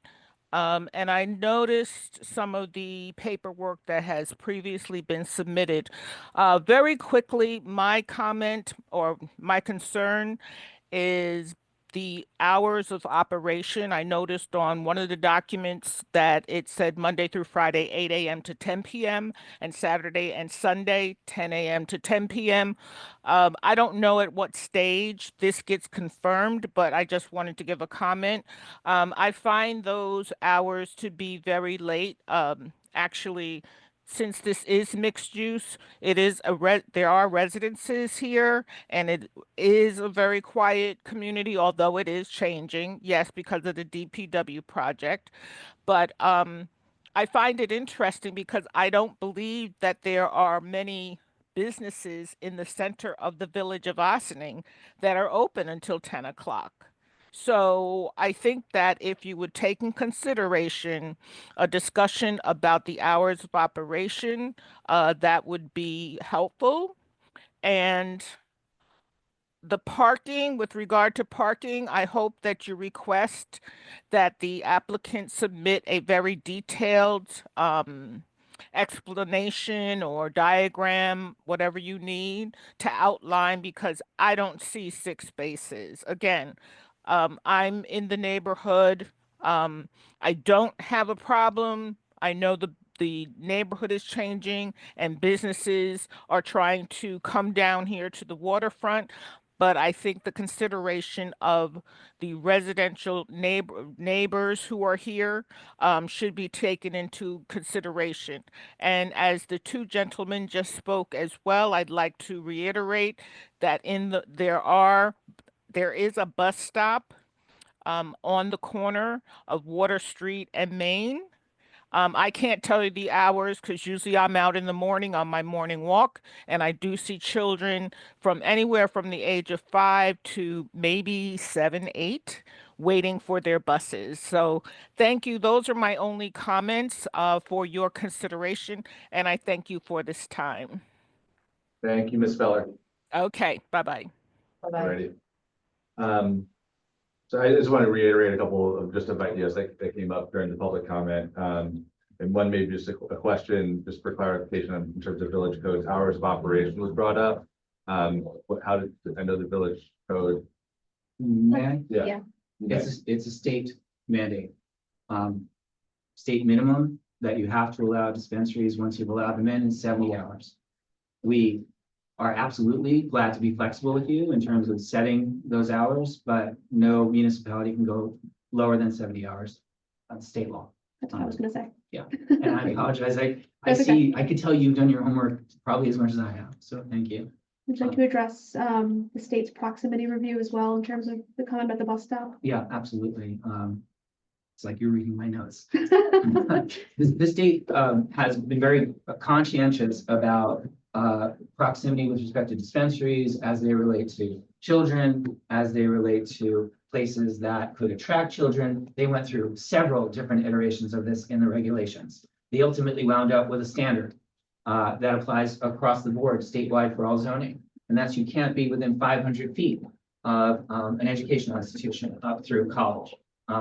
So we comply with that. We made sure when we got state approval for this dispensary that we were in compliance with that, as well as proximity to any religious institution, church, synagogue, etc. So we're in absolute full compliance with that. And that was actually one of the criteria we spoke about 2 years ago. And with respect to that comment, to the gentleman behind me, I just want to make clear, nothing was hatched here 2 years ago. There was a requirement that the state had. And we had to do, we had to make an application to the village board to let them know that we were planning on doing this. And then the village board at the time put out notice to everybody. So that's when that would have gone out. And up until now, we haven't been seen here. So you guys are not late to the show. This is 2 years later. We're just here for the first time now. So we're here with you. Andrew, if I could just clarify quickly. Yeah. So everything that you've said is correct except for the last thing. So when you say that the board notified the neighbors, only in the way that we notify all of the board of trustees. Yes. So different from how you all probably got a notice to your home about this particular land use application. Right. The board of trustees didn't do quite that. They advertised in the newspaper, on the website, things like that. I just wanna make Excellent sure point. And that's exactly how I intended it. The other issues, I mean, we all know as a matter of zoning law, generalized expressions of community concern really can't be part of the board's deliberations. I will say, I'm a parent. I have 2 girls. They're both in college. So I just got past the part where I had to raise them through all of this. And even though it's strange because I'm an advocate in the cannabis space, I am first and foremost a parent. And the thing that as a parent upset me the most was before there was legal cannabis. I can't go, I don't, as a parent, I can't go into too much detail, but I have witnessed firsthand what happens when a kid gets hold of the crap that they're selling in all the illegal shops. And one of the primary purposes of this state policy, okay, from a parent's perspective, is to make sure that when my kid was a teenager, no other kid's gonna go through what her friends had gone through, which is to get hold of some illegal, whatever they're calling cannabis in these shops, right, which are sold freely everywhere. Our goal is to replace them. to get the state sanctioned, legally licensed dispensaries in these areas so that there will be no threat to children. Whether you agree or disagree that cannabis has a danger to children or is a more dangerous influence than alcohol, that conversation candidly was about 4 years ago when the village had the decision as to whether to opt out or not. By virtue of the village determining to opt in, the village then had the ability and power through its zoning authority to determine whether or not cannabis was going to be subject to any special use. I appreciate our dialogue at the beginning. I understand why we're still here having this discussion. Totally respect that. But the bottom line is that as far as the other concerns have been raised, whether it's too close to residential, whether it is too close to a kid's bus stop, all of that fairly within the province of the village board. At the time, the village considered whether or not it was going to do anything else relative to cannabis. And we know based on state law and a question of how you interpret municipal law, that when a municipality specifically considers a subject matter, in this case cannabis, which you did, when the municipality specifically legislates certain things about it and then does not legislate other things about it, then by default, we are subject to the same exact uniformity requirements under the village law that I brought up in the beginning. And so, keeping in mind that nobody will be able to see what's happening inside the store, that nobody under 21 can get in, and that there is no functional difference between a kid's bus stop being close to a wine shop, a high-end gourmet wine shop, where, by the way, you can see the wine in the window, versus a cannabis dispensary where you can't see anything and you don't know what's happening inside. From a zoning perspective, if there were a concern, this is not the time for this board to be considering it. So respectfully, I would say, as a parent, I completely understand. I am with you. I want nothing but legal sales to people who are 21 and over. I want it to be done responsibly. I want it to be on outside of eyesight of children. This does all of that and is in full compliance with state law and local.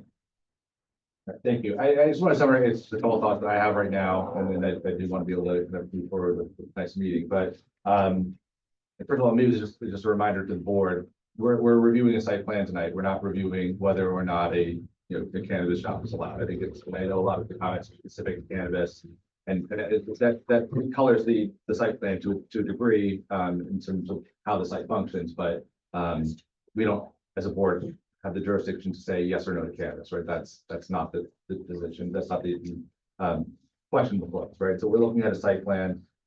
Just taking this back to site plan for a second. I know there was one major kind of bigger question that we had regarding parking calculations and how that relates to the leased parking lot versus the rest of the building.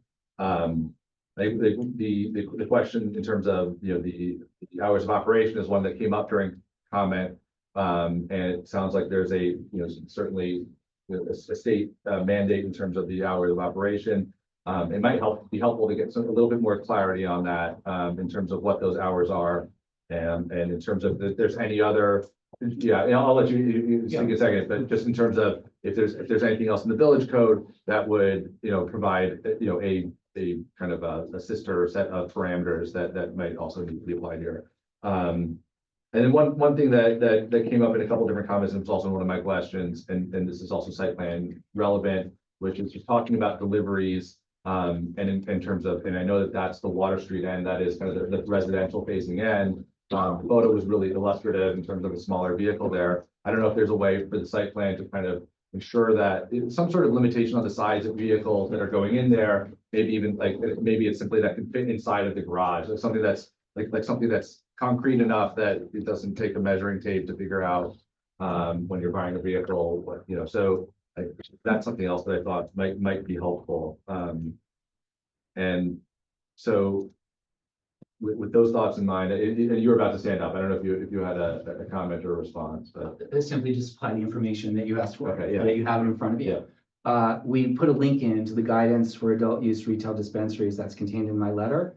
The first page actually contains a reference to the 70-hour-a-week requirement with respect to the fact that dispensary owners can, on their own volition, that they're not mandated to stay 70 hours. But then elsewhere in there, I don't have the chapter and verse, but you have the link in the letter. That guidance is what gives you the 70-hour requirement. Okay. And I think my question was slightly different in terms of how those 70 hours are allocated across the day, and making sure that that's done in a way that is sensitive to the community, to the meeting. Yeah, because that kind of seemed like a lot. So 70 hours, because you got to average 40 we're hours. still in the public hearing, just reminding that Mr. Mosley is speaking. No, it's okay. That's I want to make sure that we're listening to these comments. And I think for that reason, my personal opinion is we have enough questions here that we would like to see a little bit more clarity in. I personally am not ready to vote on an application tonight. But I also just want to hear the board. Signage, that's outstanding signage issues. Yeah, I would like clarity on that from our consultants as well. That's another one. Thank you. What was the current proposed hours? For 8 to 10 Monday through Friday and 10 to 10 on Saturday and Sunday. I actually do have a question about the signage in terms of community concern and children not knowing what's going on in the site. If it says adult dispensary on the sign, that's sort of clear about what's going on. So I don't know if there could be some modifications. I don't know if that's in our purview. But if there are community concerns, when you stated yourself about children being aware of what's going on, they wouldn't be aware. But I think adult use this cannabis dispensary kind of tells everybody what's going on there. So fair critique of the way I had framed it. And I suppose a more accurate way to have phrased it would be no child would be able to see inside. I mean, the existence of the dispensary is not something that we can hide. And But the name, I mean, does it have to? Because I'm not sure. We have seen one other dispensary come before us, and I'm not sure that their signage included. They're allowed to refer to the business as being an adult use cannabis dispensary. They can't call it a pot shop, like they can't get Right. creative with the name, but the state allows them to say it's an adult use cannabis dispensary. And I know that they've changed some of the signage regs over the last few months. I know previously you weren't allowed to have any images. yeah, I think they might it was have changed originally, they had neon colors and then they changed the color chart to make it a little bit more economically palatable. Essentially, a few of us are old enough to remember the Joe Camel campaign.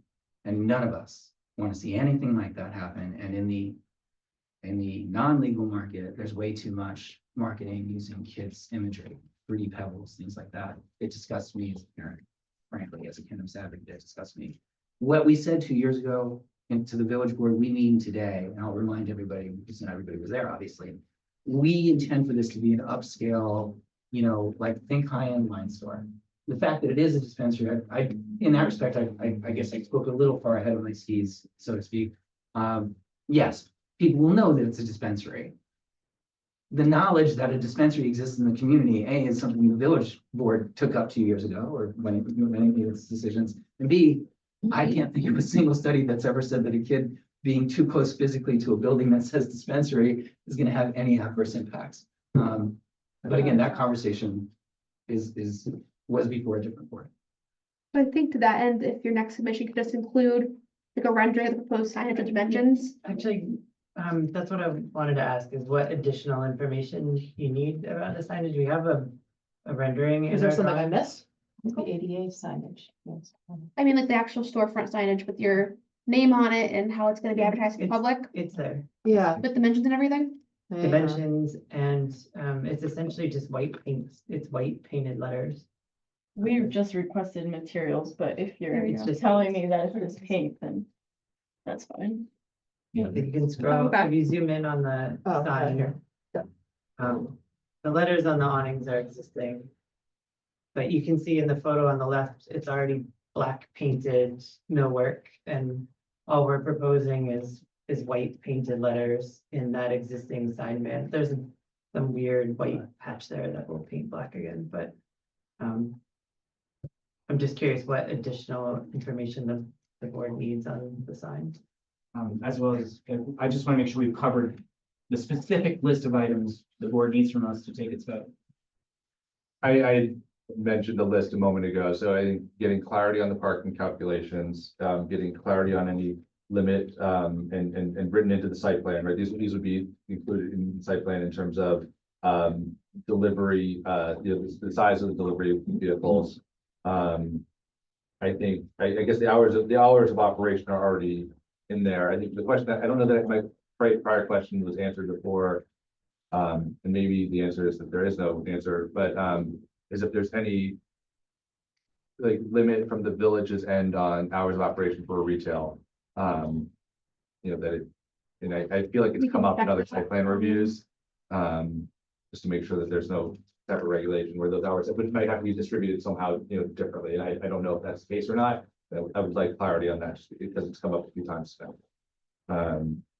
So those were the three issues as I saw it. And I think, I guess, Holly and Jill had mentioned the signage. It sounds like we have some clarity on that. Seth, for whatever it's worth, I know that here coffee and beer, they're open from like 8 to 10 at night. Yeah. And that's pretty much, except for Sunday, they're closed. Right. Yeah, and I don't know, so that it may very well be fine. I just want to make sure that we heard. If I can narrow, you've Yeah. given us 3 issues, I can make it 2 really quickly. We agree that if that an approval conditioned on the delivery vehicle being able to fit within that opening, we agree. So I don't know that that's an issue we need to get back to you on. The answer is yes, from our perspective. Insofar as the parking calculations, we'll get that to you, of course. And as far as the hours, the short of it is, we can probably speed it up if with a phone call. If you were to call me and say, we recognize the 70 hours, this is what we're looking for, I could speak to my client about it. I mean, the short of it is what we said. We want to work with you. We don't want to be in your way. We want to be in harmony. So with respect to those 2 things, that really just leaves us the parking calculations.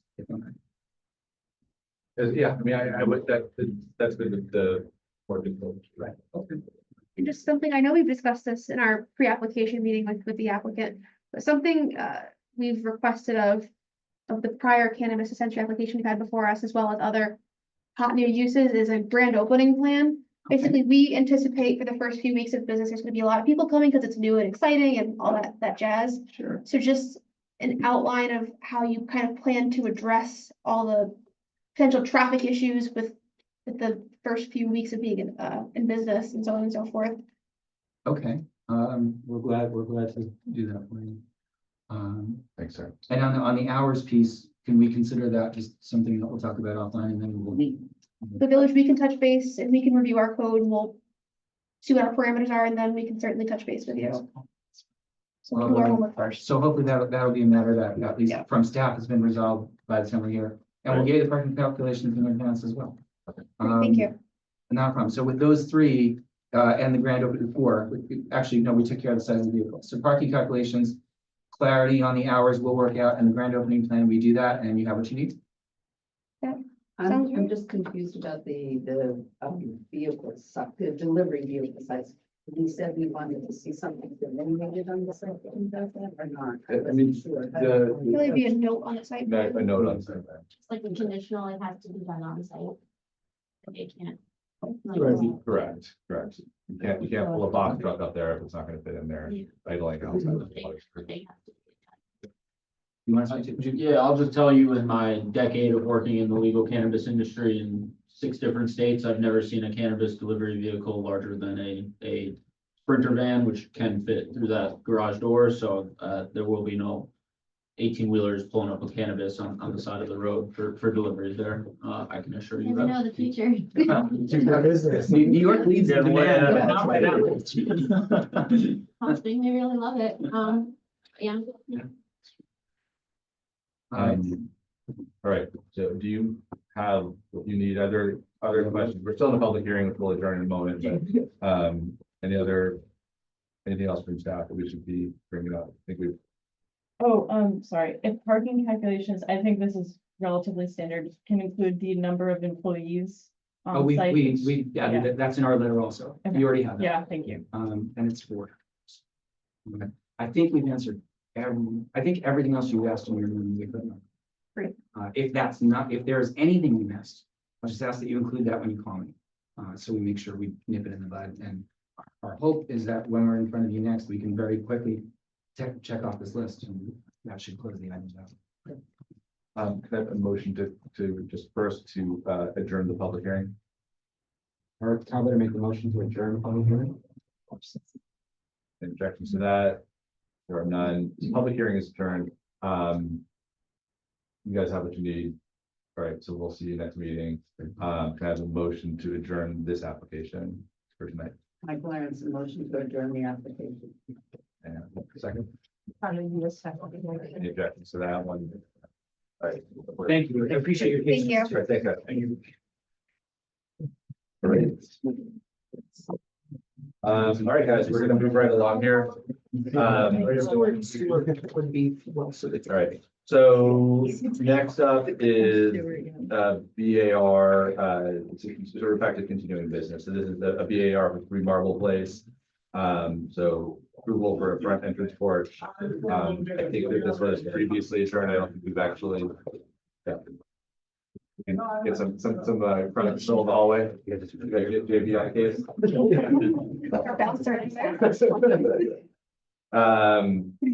Okay, so do we have the applicant for 3 Marble? We have a hand raised. We do. Awesome.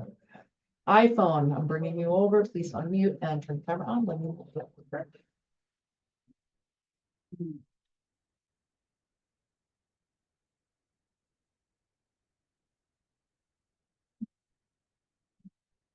Fine.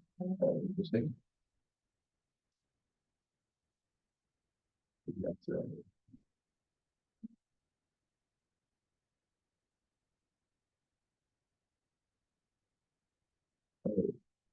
iPhone 4, you are muted. All Hello, right. Hi, okay, very good. good Uh, evening, everybody. Sorry. That's okay. All right, so here we are again. We have And Gabrielle, non-conforming, introduce yourself for the record, please. yeah, Gabriel Salmon, architect. Thanks, Gabrielle.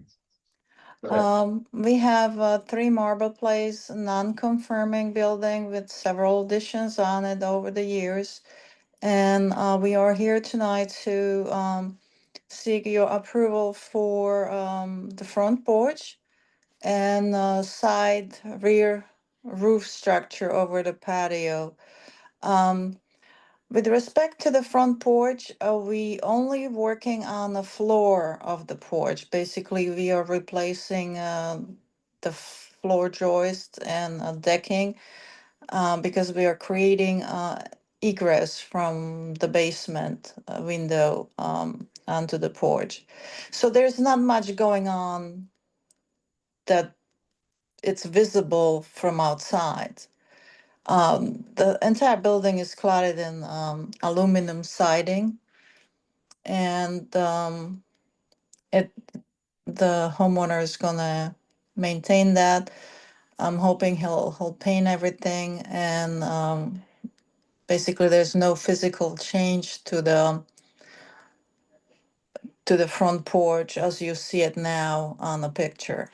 So can we look at the drawing, Maddie, let's go to the front elevation drawings, just kind of go through each of these. So this is the existing Right, front, correct? That's the front porch.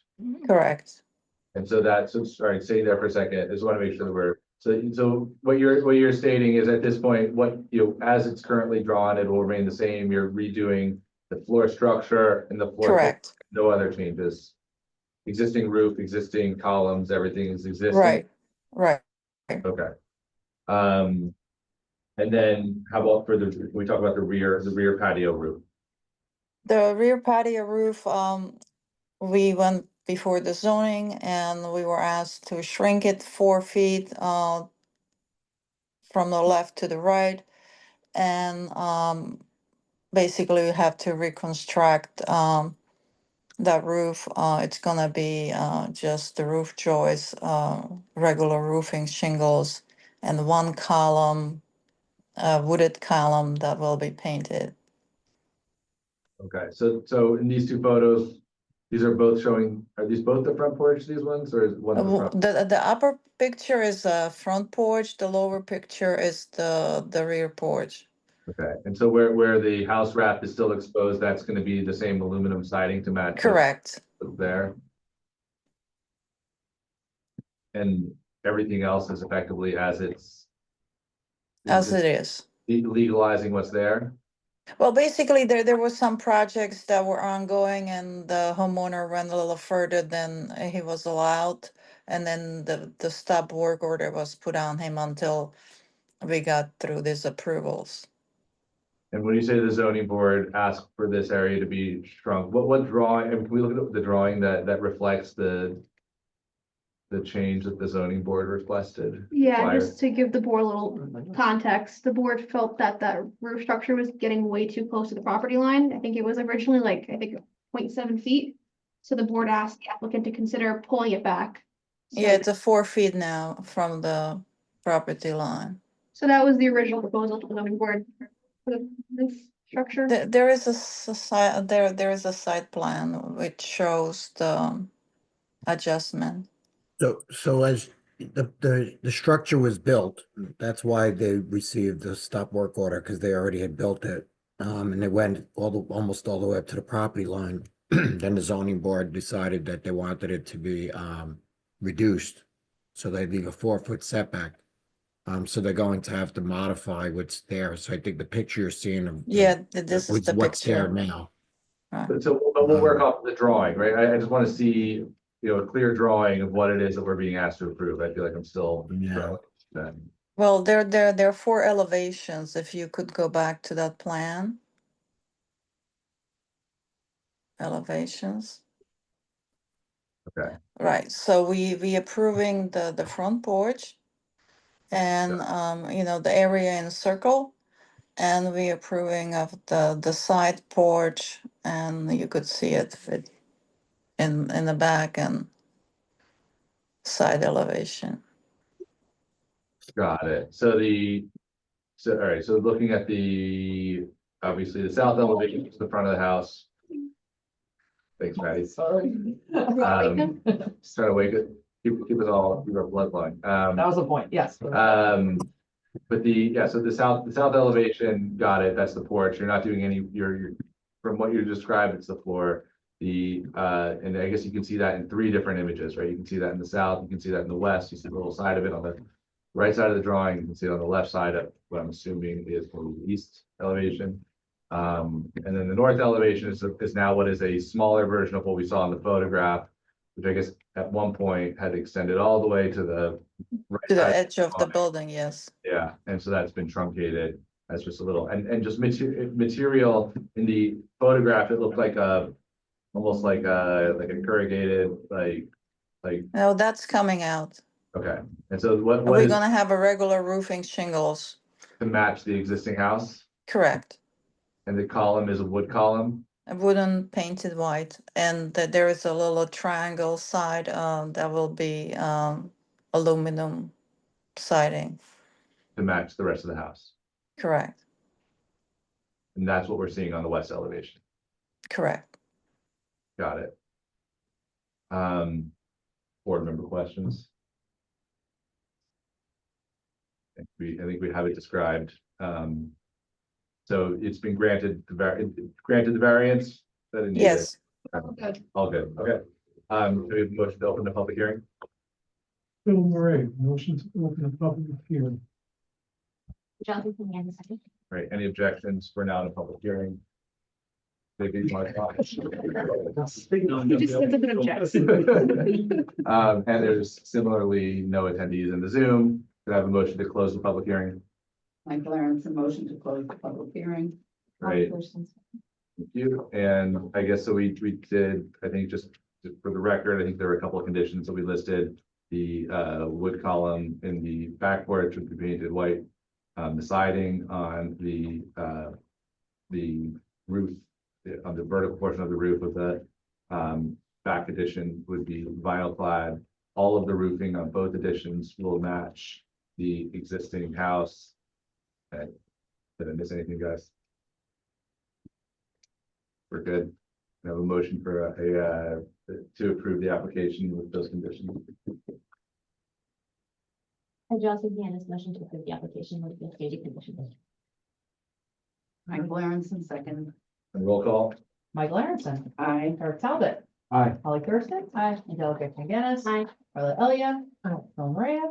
Aye. And Chair Roy. All right, very good. Thank you, Gabrielle.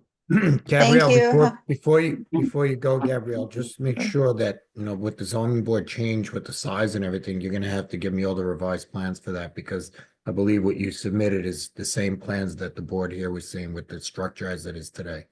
All right, I'll make sure you have the latest. Yeah. All right. One so that I can have it for our file, one that the planning the planning department will have in their file to make sure what's being approved is, with the modifications. Yeah, well, we'll submit everything. I'll make a new package tomorrow. All right. Okay. Thank you very Thank you. much. Okay. Thank Good night. Good night. Okay. Next up on the agenda is 61-63 Croton Avenue. And this is site plan BAR and conditional use for the reuse of two existing buildings. We have JB. Let me just open up my notes. All right, so maybe JB, you can just start off by walking us through the new drawings that you provided. I know a lot of this is in response to the comments we had in our last meeting, site walkthrough. And I know we also have had lots of comments, both from Danielle's team and Tony's team. So So we also have gone to the zoning board and we received 3 variances okay, for the buffer, too close to the property line, which is 10-8, when we need 12 feet, and also not having the 2 feet separation asphalt from the property line. And that occurs in the front where we have the 2 driveways being shared. right. The one thing that is different here, I think the last time we were in front of you, we kind of discussed some of the changes. We did change, and if you go up one night. Oh, not the other way, just to, Down. yeah. So one thing that I think was remaining from some of the comments was those boards at the top of 61. We made those brown as well to match everything else.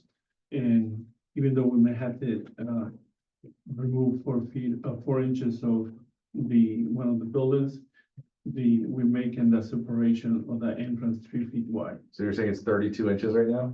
Yes. It's between the 2 buildings. You mean that the. Yeah, building so had- we're making that 3 feet. Oh, so you're wide. You are wide. Oh, they are. Oh, okay. I was saying we had to, Because that was confusing, I think, because it didn't say proposed widening, so. Right, it almost looks like you're showing it as, it almost looks dimensions. Is that dimensioned correctly? Because that doesn't, like, there's no way, that's Yeah, 3 feet, no, and you've got like a it's proposed 4-foot 3 door. I think in the new, that's the, if you go down to the next drawing should be 3 feet. And also what we're showing here is something that we made discussing, and is the accessibility. So we show there's a drawing, I think it's 101A, that shows actually what would happen if we tried to put a ramp. That's, yeah, That was it, yes. yes. So, There's the plan and the Oh, wow. elevation. yeah. So basically that will occupy the whole backyard. We have been in contact with the state, with Erica Krieger, which is the local rep too. And they send us up to code division. And so far, the only one that has responded is the local rep, Erica Krieger, and she has said that, and in her opinion, she agrees with us. She's waiting for the official writing. I was gonna say, so I mean, that's maybe a place to start on this, because this has been a big. This has been, maybe the biggest issue that we've had with this, which is this is what the challenge is, is getting, people into it. But like, from my perspective, having something from the state, if we're effectively looking for a variance, right, the same way you went to the zoning board, we should, in this particular instance, it's the only way that a variance can be issued is with something from New York State. So you would really need to see something from them to that, Well, justifies. We're not seeking a variance, right now we are seeking a interpretation of the code. Okay, I think that's a fair description of it, but that is what we're still waiting to hear from them, right? We Yeah, don't have. I think Joe, he has a copy of it. Erica is, I guess, the local rep. I'm not sure what her title is for the. But she has. She's a New York State representative for the district for Westchester and Rockland County. But yeah, I know that I saw her email. She feels that you have a pretty good case for feasibility issues, but normally what will happen is when she sends it up to tech support, they'll give you something on their letterhead and writing of their analysis and their interpretation of it. Yeah, I mean, I feel like that should be, before we approve any site plan, having that back up from the, the relevant authority there, I mean, is kind of critical. I appreciate the exercise that you did. Can you explain why it would have to be constructed that way, that like there's no other way that? The grade, probably. because of Okay, the there are grade? two things that when you talk about wheelchair accessibility that Right. come into place. One is the slope is 1 on 12, so for every vertical 1 inch, I could go 12 inches horizontal. And the other thing is that you can only do this 30 feet. Like you can't have a ramp that's continuous more than 30 feet. So every time you go 30 feet, then now I need a 5 by 5 landing area. And that's why they switch back. You can't go over, I think also you can't go over 30 inches at 30 feet. Correct, Yeah. 30 feet of rise is Yeah, best. Yeah. So yeah, so I did go through the numbers and this is what you need to do it correctly. Wow. So I did kind of go through all the levels and the slope, Yeah. so unfortunately, that's what it has to look at to comply to an ADA ramp. And unfortunately, you have to do this. If you- Or you have a grade entrance and an elevator inside, right? I mean, well, but Yeah, I this, was right, wondering in if this there are case, yeah, alternatives. there's ready achievable and feasibility, that's when the state comes in that, Right, you know, I because was then thinking to put an elevator, you have to build new building. right. This- Or a wheelchair lift out of the parking lot that gets you up to a catwalk that they can We roll actually down, looked right? into that, then you have, they have, the, Yeah. the challenge with having any accessibility impacts Yeah. is that you end up eliminating the whole floor, because you end up having these kind of ramp to try. Even with the chair left at the end, you will have this structure, but Yeah. let's hopefully, like I Yeah, said, we're ready. let's see where you're going to stay, because there are site plan. Hey, can we, I want to make sure that we're hitting kind of any other additional comments. I know Danielle and Tony just from your end. We are definitely sharpening this down to the handful of items left, but but yeah, Danielle. I mean, our obvious biggest comment is the handicap space, and ramp situation. Our only other, I guess, big ticket item is the garage and recycling center that is shown on the site plans. I guess the trash and recycling pickup method should just be confirmed because that's pretty blocked off from any, like truck access, obviously. Right, it's Won't be gonna able to fit, so. It's gonna be private pickup, and you see that there's a 3-foot sidewalk that we're gonna leave in or area in front of the gate, and we show into the, I believe my eyes are not, I think it's like 5 feet or 6 feet. So trash is gonna be removed from that garage and brought up. Number up, the pickup was more. Gotcha, okay. What kind of truck will be able to fit down that driveway? Full size trash? No, we're not anticipating full size trash. No. No, it's more medium size, garbage pickup. I mean, is that something we should? Well, right now, I mean, there are trucks that have begun, the trucks are able to come down there. I mean, a garbage truck should not be going down there. No. No. Thanks, I walked down that driveway. Really? Sure. So, I mean, what kind of, is there are they turning around down there? Are they backing down there? What's Yeah, the, they can. If you, I believe we provided. is that in there? Yeah, I mean, you can, Okay, there's plenty of room to turn around there. okay.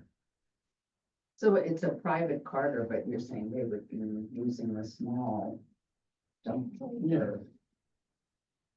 Not a, I mean. What's the length, in that diagram, what's the length of that truck, just for whatever it's worth? I believe Does the, it say 33? actually, we show a garbage truck that's doing that.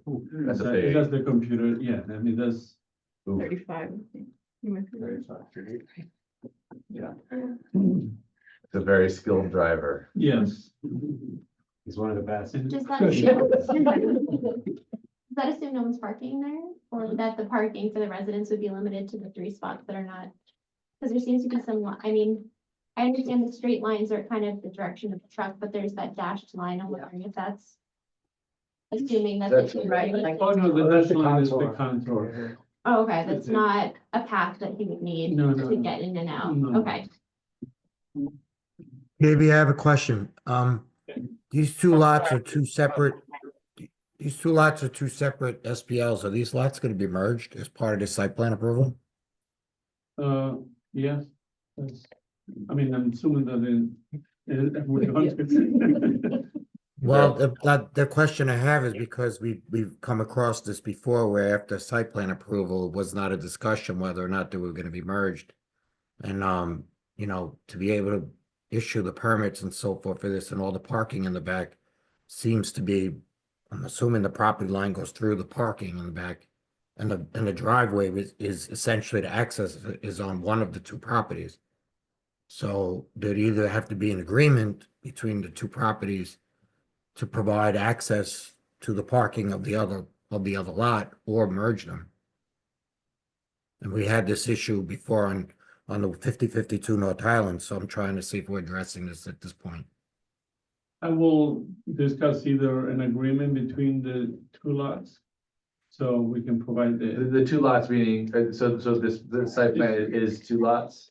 Yeah, it's two SPLs. He has it listed on the plan there. Is lot 8 and lot 9. Okay. I think that's the long strip that goes behind it, right? Yeah. It's all wooded or. No, that's actually, yeah, third line. Oh, that's the third. That's the Okay. third. Well, there's a- So where, so wait, so No. this drawing right now, it shows a lot line. Is this missing a lot line? There is, no, there is not missing. So these are under common ownership, correct? I'm sorry? Are they under common Yeah. ownership? So they're considered one zoning lot for zoning purposes, but they're two tax lots for assessment purposes. So what they're showing is okay, Okay, but Joe raises a good point. If the other lots conveyed, obviously your site plan doesn't work anymore. So I know you went through the process of merging the last application you did with the assessor. It's pretty straightforward. So either that or an agreement would Okay. suffice. and that would be, all right, that would be something that would need to be worked out prior to, It should go on the resolution either way, yeah. so to avoid any confusion. For assessment purposes, is it better to have one big lot? For us? That's a good question. I have no idea. Went to law I school will to avoid let math. you know, we haven't that discussion. I will let you know with the other project that we haven't that discussion right now. Yes. Interesting question. Okay, Tony, I think you got yours, right? Yeah, I just have one more. Yeah. I think it's an important issue here. You do have the light posts and the lighting for it. We'd love to see a foot We candle. have met, I think, the last time we presented, we actually reviewed the lighting. We had the photometric, but I think I have met it in this. Okay. The Just to prior see- to metal, we had the photometrics. If you remember, we discussed adding an additional light because it was kind of dark in the, between the two buildings. Just be aware there should be no spillage, like you gotta try not to get. Yeah, no. spillage on the lot, of the adjoining lots. I think it would have been in February. I mean, there was actually, photometric plan. Well, if you can update it, it's there. With the new lighting. What I get. We had a Yeah, previous note that they did provide the foot candles, and as it was proposed, the last you provided to us, there was no encroachment onto surrounding properties. I think it may be that one. This one? There. There you go. There we go.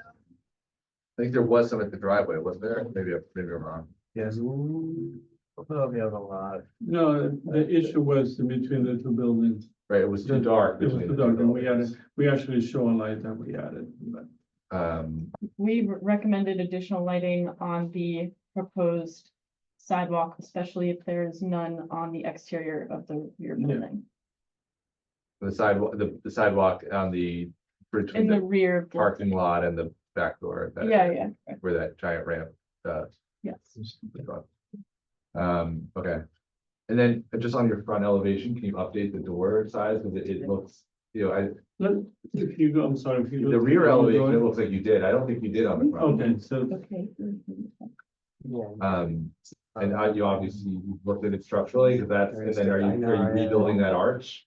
we're rebuilding, we actually enlarged it in one side. But then you're gonna have to rebuild the arch, right? Yes. Okay, It looks like from the front elevation, the right side is right up against the edge of that building, and the left side is Yeah, up against the edge of that building.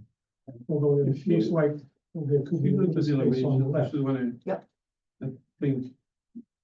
Just wanna make I sure did that, see it in one of your, yeah, that one. That what you want? well, Other one? continue to where we have all the elevations, I think, just wanna make sure that Yeah, it's maybe. not something where we didn't update it. For what it's worth, you're not showing it on your demo plan. Those 4 inches. I mean, it's an important 4 inches though. Yeah. I think, is there 4 inches? Yeah, that doesn't look redrawn. Yeah, no, it doesn't, okay. So we will change that as well. That doesn't either, actually. It looks like on the ramp drawing you did, but, okay. Where the door ends, there has to be a wall that has some width to it. Yeah, no, I mean, I'm questioning whether. you It won't can be, get- it won't be a door, there'll be an open. No, the door to the left. To the left Oh, of the yeah, opening, yeah. there has to be a wall on the other side of it. Right. Because Yeah, yes. So you're saying you can only go right? You can only expand? So, right. yeah, this is, Yeah. so just go to the plan. If you've never walked it, it's It's tight. unusual, it's weird, because that corridor is not parallel walls, it's like a sharpening arrow, and you kind of get to that end there, and that's why it's this super narrow, and you probably won't even see it here, it's like, Yeah, it's pretty. and So that's been typical. is that a leader right there, also in there? Right inside the door, or is that just a piece of lumber that's stacked there? Yeah, so just, let's get some clarity on that. We'll need clarity from the state code officer. And then, discuss a couple of additional other comments, so. I have a question. Since you're no longer proposing, I'm sure it's on the site plan, maybe I just didn't see it. You're no longer proposing to use that little side lot off the driveway in the front as an ADA space. So how are you, what are you, No, I'm doing a ramp there. you're putting a ramp there? Oh, Yes, is that it's on the actually- site plan? It should be. Yeah, it's on. Yeah. We actually need a ramp to, To, get that. once I from get the to the street, from front. the sidewalk to yes, access quite the a building. And I guess, Is it to access the back? The ramp. No, the ramp is to access the front. office. so that's a ramp, right?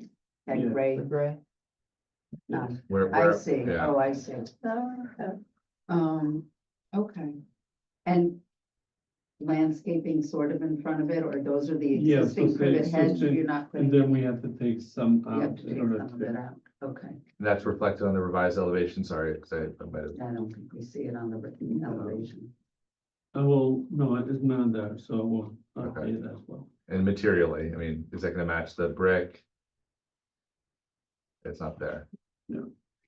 So, Yeah, and in terms of the exterior materials, I know we've talked about this at the site visit, we've talked about it before. You are just proposing to patch and repair, not Yes. replace existing stucco. So how much of the existing structures would you estimate actually need to be repaired? There's more to be repaired in the back, but the whole structure is gonna be painted. It's all gonna be Yeah, treated, yeah. so it's, It's okay, all gonna be treated. so not new stucco, finished, though. Yeah, but existing stucco, repair and paint. Yeah. And then the trim, as you've shown, is it's going to be in brown. yes.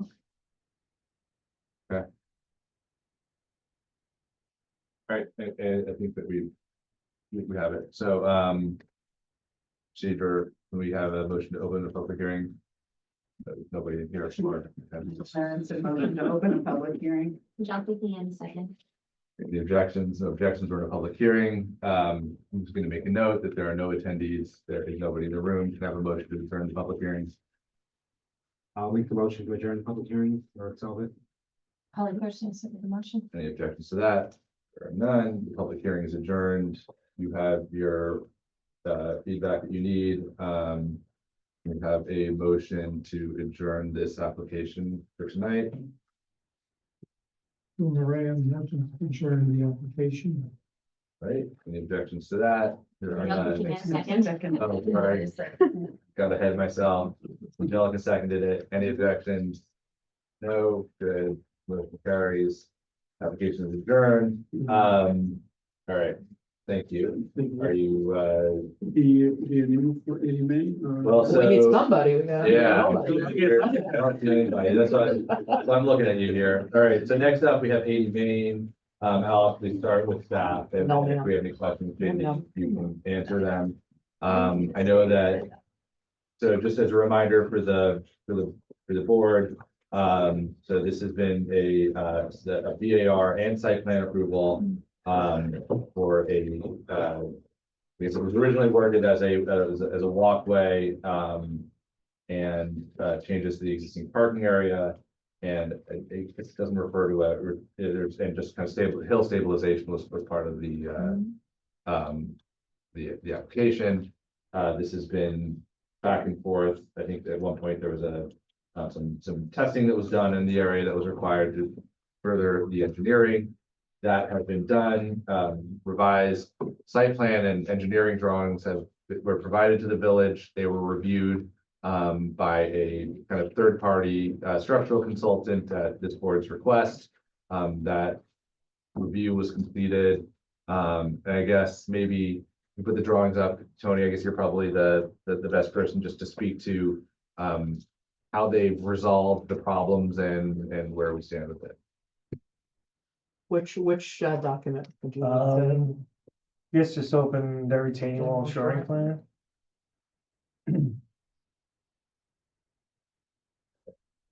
So basically, they're proposing to drill deep anchors into the rock.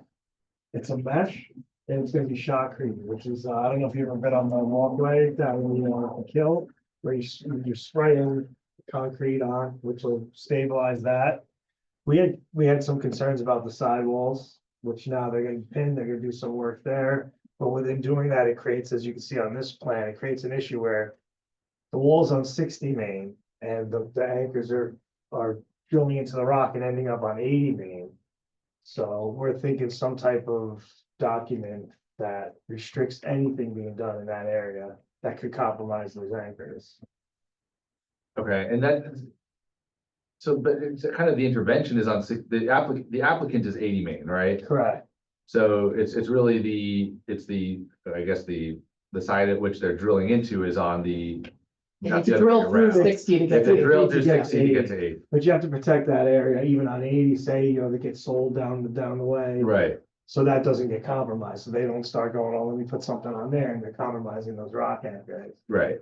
And this is the site of the what was once a giant retaining wall over Main Street that failed several years ago. Yeah, it was for the W.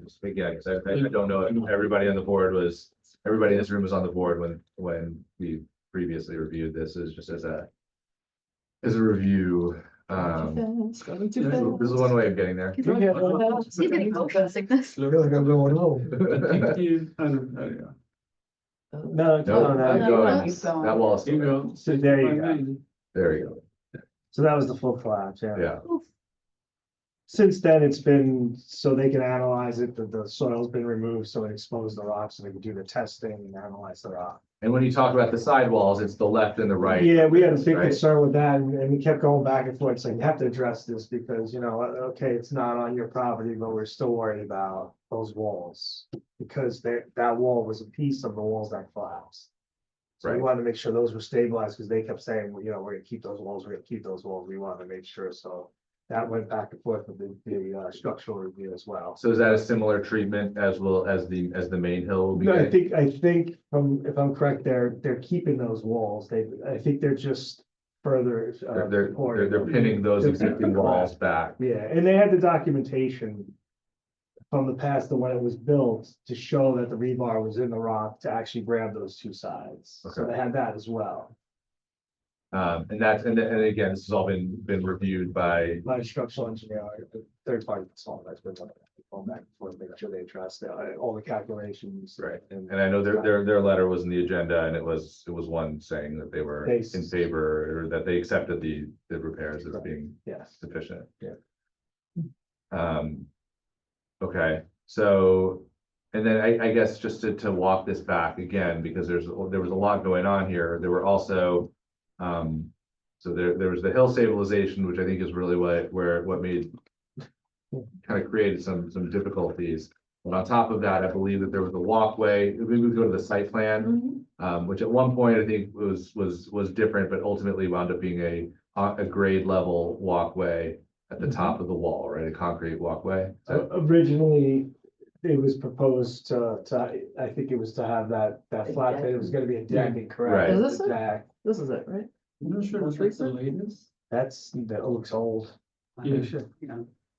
Now it comes off the parking lot and there's just an access point to get to the basement.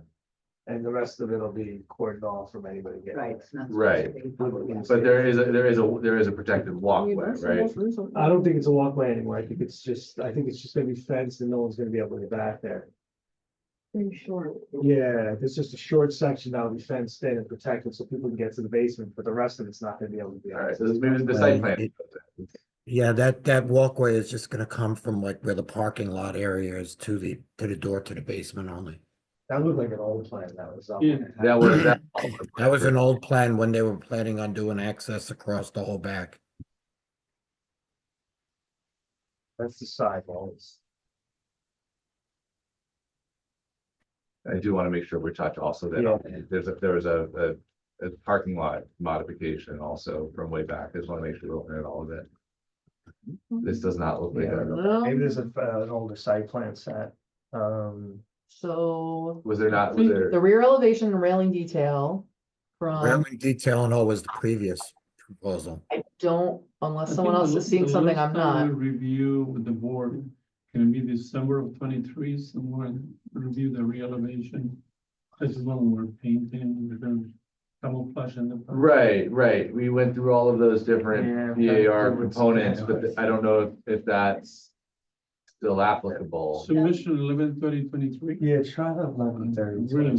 23, I don't think it goes back that far. because what I just showed was 24. Yeah, So just open the 24 just for a second, just Okay. because there were relevant changes there. And then this is what we were talking about with the, Right. if you look at that photo, they're bringing the stone Yeah. down to the Yeah. grade, Yeah. because right now you just see the Yeah. exposed, I think, foundation or. Yeah.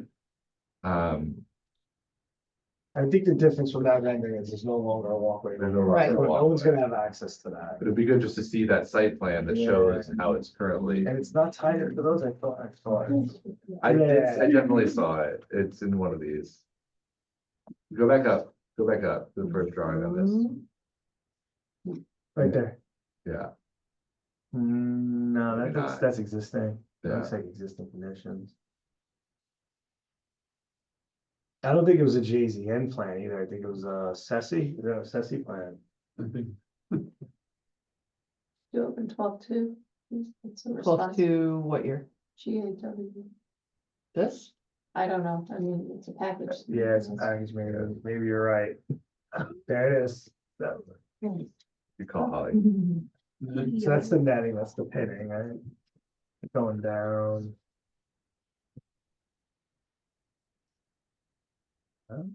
No, close. I definitely saw it.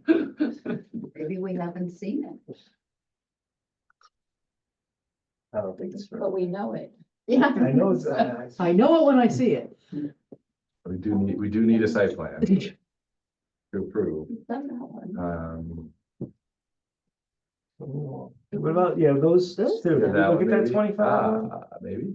This is 4/2/25. Keep your little fingers crossed. Details, this looks very Oh. familiar, but. It's a SESI, I'm pretty sure it's a SESI plan, that's all the structural stuff to JZM. Jamie Kane, you got any words of wisdom here?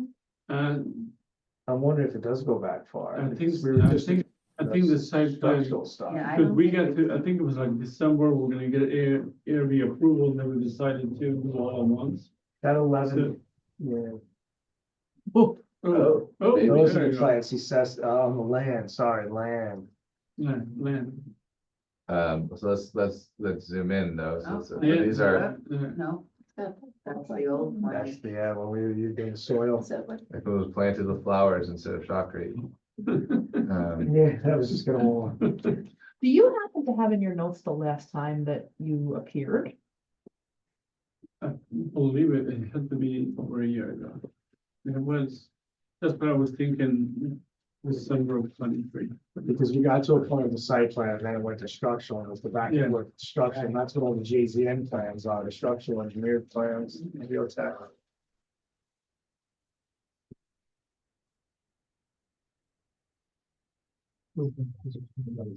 Yeah, I mean, so I mean, we need a site plan, we need an updated elevation. This is a BAR. I have plans prepared by the Land Associates dated April 12th, 2024.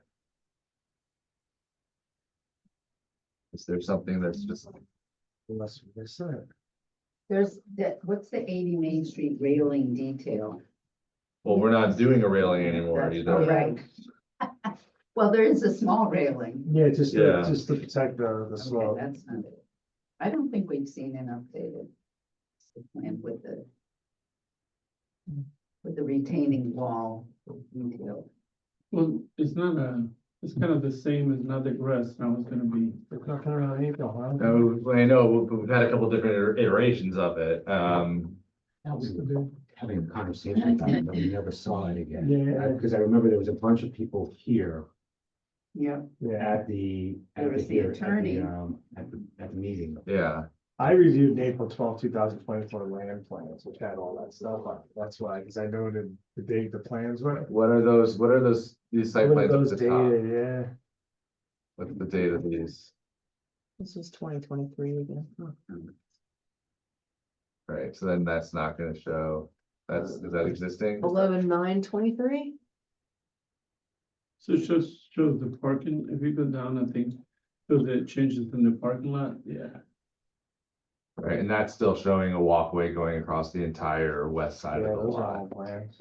Could it possibly be the 11/30/23 submission? Possibly. Yeah, 'cause I just noted I reviewed the JZN plans dated March 11th, 2025, but I reviewed the Land Associates plans dated April 12th, 2024. I mean, 2024. Yes. Yes, April yes. is when I reviewed the plan, would have been Land's plan. April of 24, you said? Yeah, was the plan, the last plans I reviewed from Land.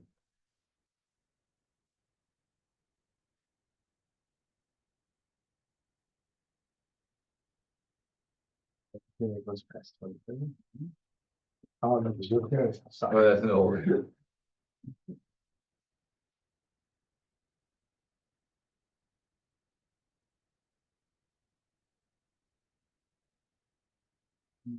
Anything on this agenda would still just be carried over from Yeah. our current, right? It shouldn't be anything different. Hope springs eternal, Yeah, Chair Roy. sorry. Trying. All Sorry, right. Cooper. I don't know how else to be helpful All though. right, well, Well, sorry, Maddie. So, well, look, we need a site plan. We can't approve a site plan that we don't have. I think, just looking at this also, we just need kind of an updated, I don't know that we need a rendering, but we would certainly need a elevation that reflects kind of where we landed on this, especially because this is a BAR approval.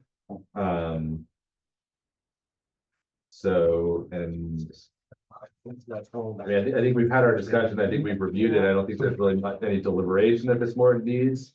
I mean, short of any. There's no railing or. There is no railing. There's a wooden fall protection that goes to the top. There was like a split rail, right? Split rail. Yeah. But I don't know, maybe it came in an email. no, or but we something. looked at it on this screen. Yeah. Everyone Yeah. I remembers. saw the Yeah. walkway to the basement. Yes. Yes. Let's go ahead, somebody's back. Yeah, all right, sir. I've got your back, Tony. I've got your back. Maybe I wrote 2024, maybe I meant 2022. I mean, What was it? You said 4/12/20?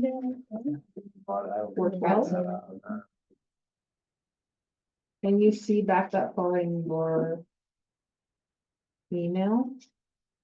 4/12/24 is the railing detail. Yes. maybe that's. Maybe it's the labeled. table wrong. And four Maybe it's- 16 is the rear elevation. And that And matches that's, my we're date. looking at trying to see, man. So maybe it is that one. It's the that year. that's the rail. Yeah. So that would make- Let's just look it up. We've had some stuff on this project.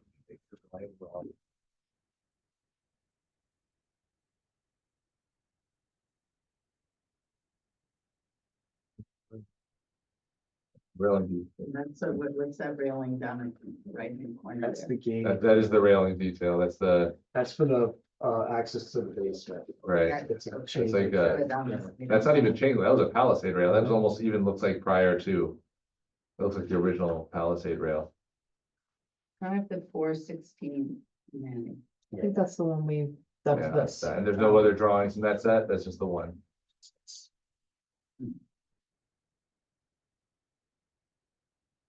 Unless it was something that was presented that wasn't in the agenda, We don't allow we that. don't allow that, no, I know, but. And that treatment of the You open that? foundation with the brick face, that's staying? Yeah, that's the one you had open, right? So, yeah, you're still carrying the gist of that elevation. I know we discussed it. My but I- emails won't load that far back, but I'm looking at Mr. Piro submitted on 4/17/24. A document that then went back and forth, so I assume that's the document.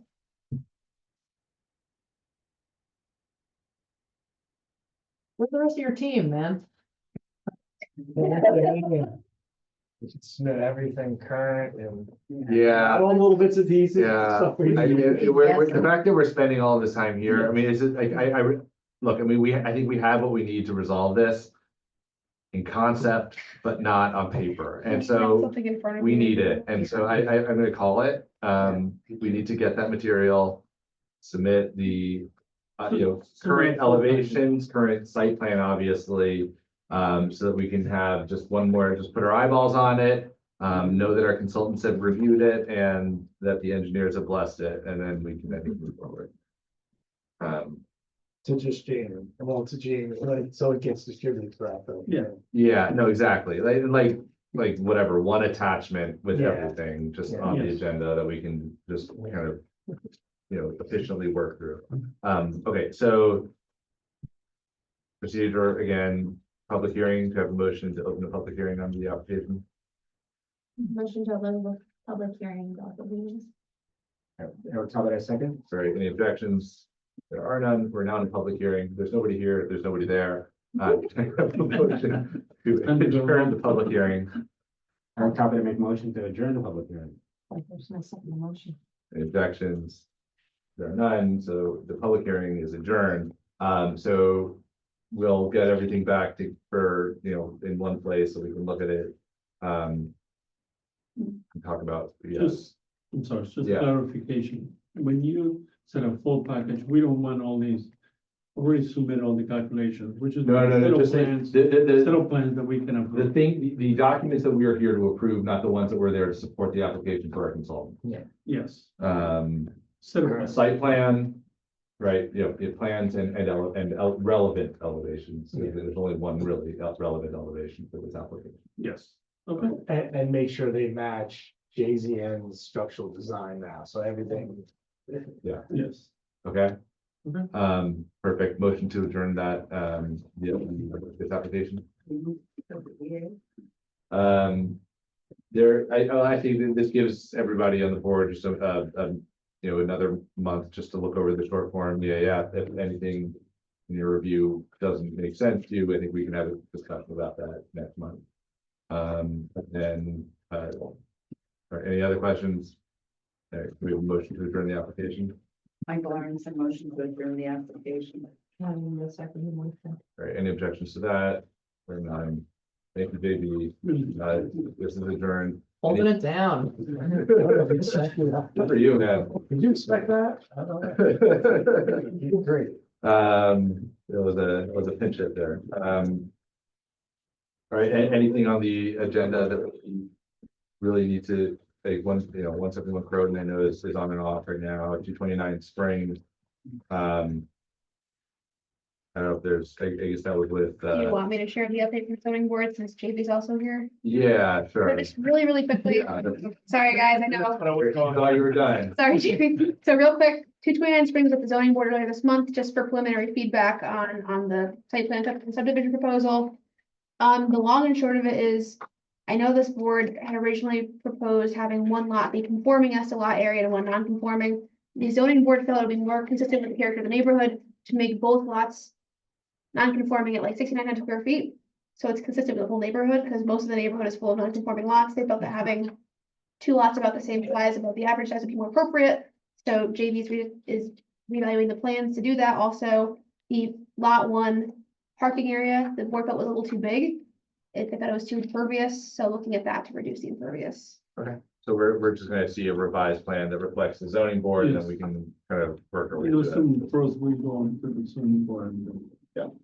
You'll have to come back here first because the board has to finish secra. So you'll resubmit your redesigned plans to this board, the board with the secra, then it's back to the zoning board so they can approve the variances. And then back to us for. And then back to. Aren't you glad you stayed? Kind of like you coming and leaving the place. All right, I think that's really it in terms of updates. 5 Sherman is, I know where, 5 Sherman. Okay. Motion to adjourn the meeting. Go ahead. Michael Aronson, second. Any objections? Thank you, guys. This is a long meeting. Thanks. Have a good night. Thanks, Joe. Thanks.